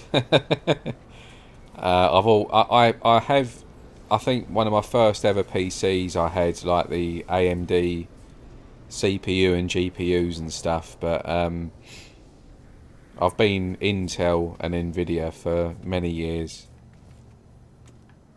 They just work for me, and I just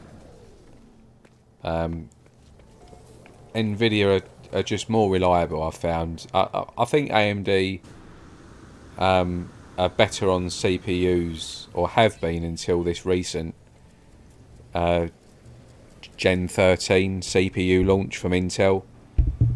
But just when it comes to GPUs, you just can't beat Nvidia. I know they're expensive, but you pay for what you get. But I'm not sure about this 4000 series. I've got a 3080 myself. That will do me for many years, I think.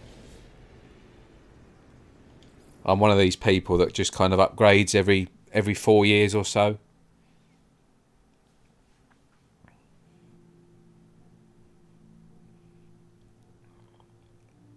Because otherwise the one thing I learned is when I first got into the whole PC scene, I'd upgraded like every year for the first 3 years, and you very quickly learn that if you try and keep up with technology, you'll never win. Like, you've just got to get something you're happy with and just stick with it for as long as you can. There's no point in trying to spend fortunes every year on upgrading your PC, because within 6 months it's already outdated. You'll never win.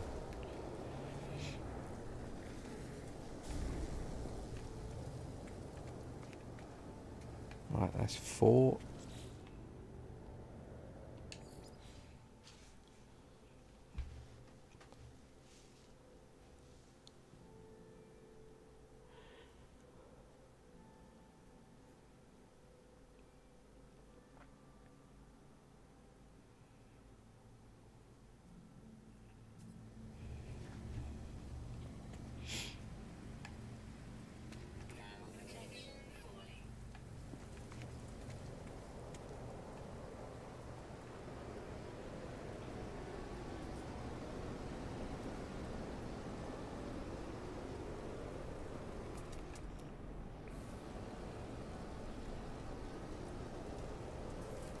Five.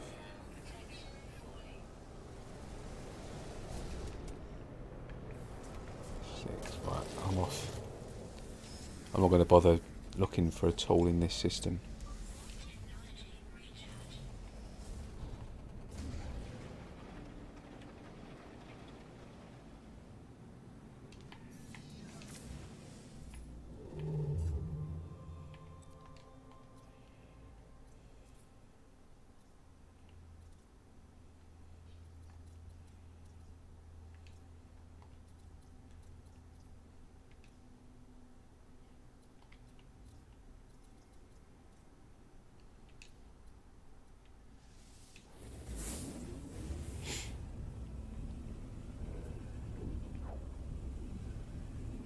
I'm going to try and make a bit of effort as well to learn how to sort of beautify all of the screen and stuff. Like, so you've got, you know, recent subscribers coming up and stuff like that just on the overlay, like the interface.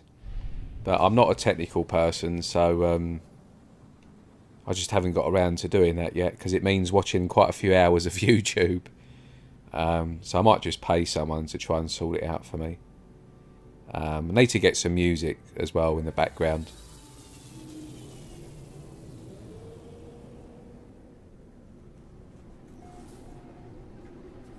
Interested to see how the new 7900 compare, and I agree about not upgrading every year. Yeah, I think I went from like I went from I had a GTX 690. No, it was a GTX 680, and then went to a GTX 780, and then I got a GTX 780 Ti, and then the 900 series came out, and I got a GTX 980, and then got another GTX 980 to have SLI, because that was kind of all the craze back then. And then I stayed on that for quite a while, and then got a second-hand 1080 and got rid of the two 980s, and then I stayed with that for quite some time. And then I leaped from... I didn't get a 2000 series and jumped straight into the 3080, which I picked up this year. Paid an absolute arm and a leg for one in the... at the back end of all the scalping, so it just started coming back down again. I paid about 820 quid, I think it was, which is a lot of money for a 3080, and you can get that same card now for about freaking 600 quid.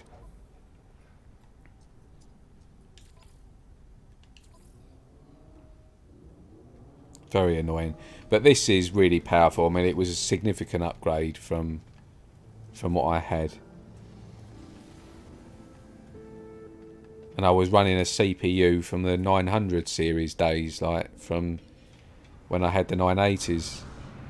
So the upgrade to like I got a 12700K, and that was a serious upgrade, like really, really big. Oh, that's nice. Is that grey or white? None. Maybe it's not so nice. It's a shame.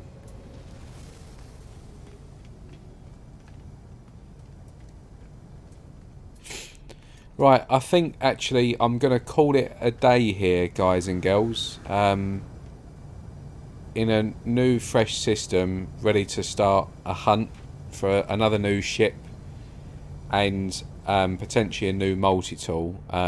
So currently this is a brand new save. I've got this tool. I've got this tool which I posted recently, the space-time driver. It's got 2 supercharged slots here, so I need to build this out.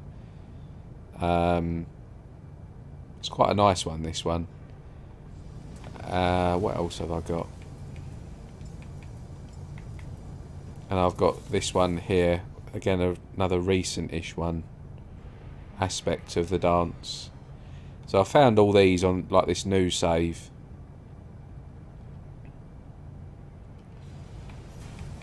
And I've still got the starter pistol and some crappy A class here, but I'm using this at the moment as my main tool because I think this was like the first S class tool I found on this save.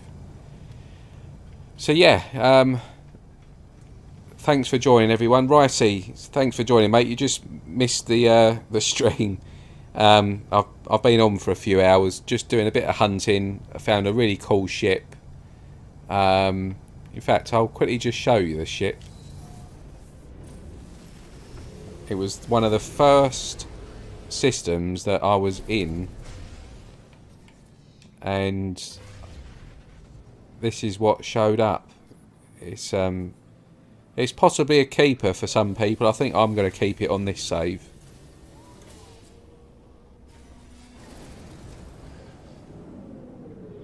Yeah, thanks for joining, Old Explorer. Cheers, Crash Test. Thanks a lot, mate. Good to see you. Really appreciate all the support. Just got back from a business trip. Yeah, I've been off the last couple of days, so no work for me, thank God. I've got to go into London next week. Got to meet a couple of clients. Right, yeah, so this is the ship here. I found this a minute ago.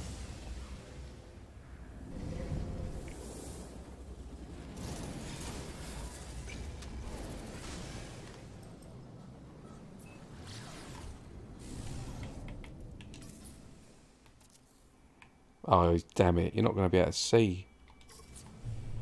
It's got a filter on, is it?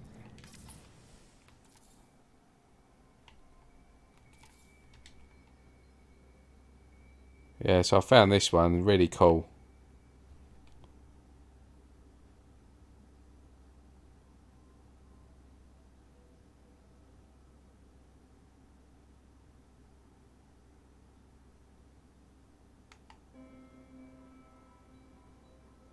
This chrome shows up a lot darker in other systems as well. Well, it did in the one that I found it in.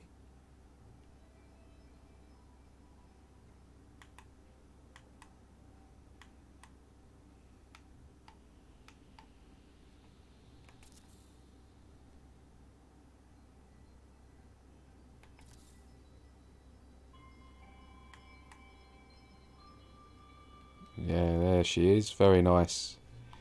So I'm going to start trying to upgrade this one on this save.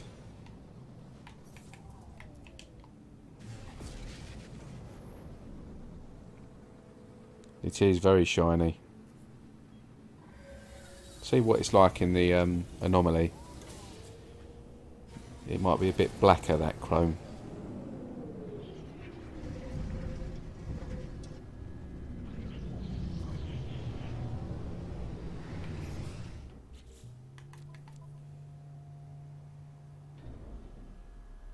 It's very shiny, isn't it?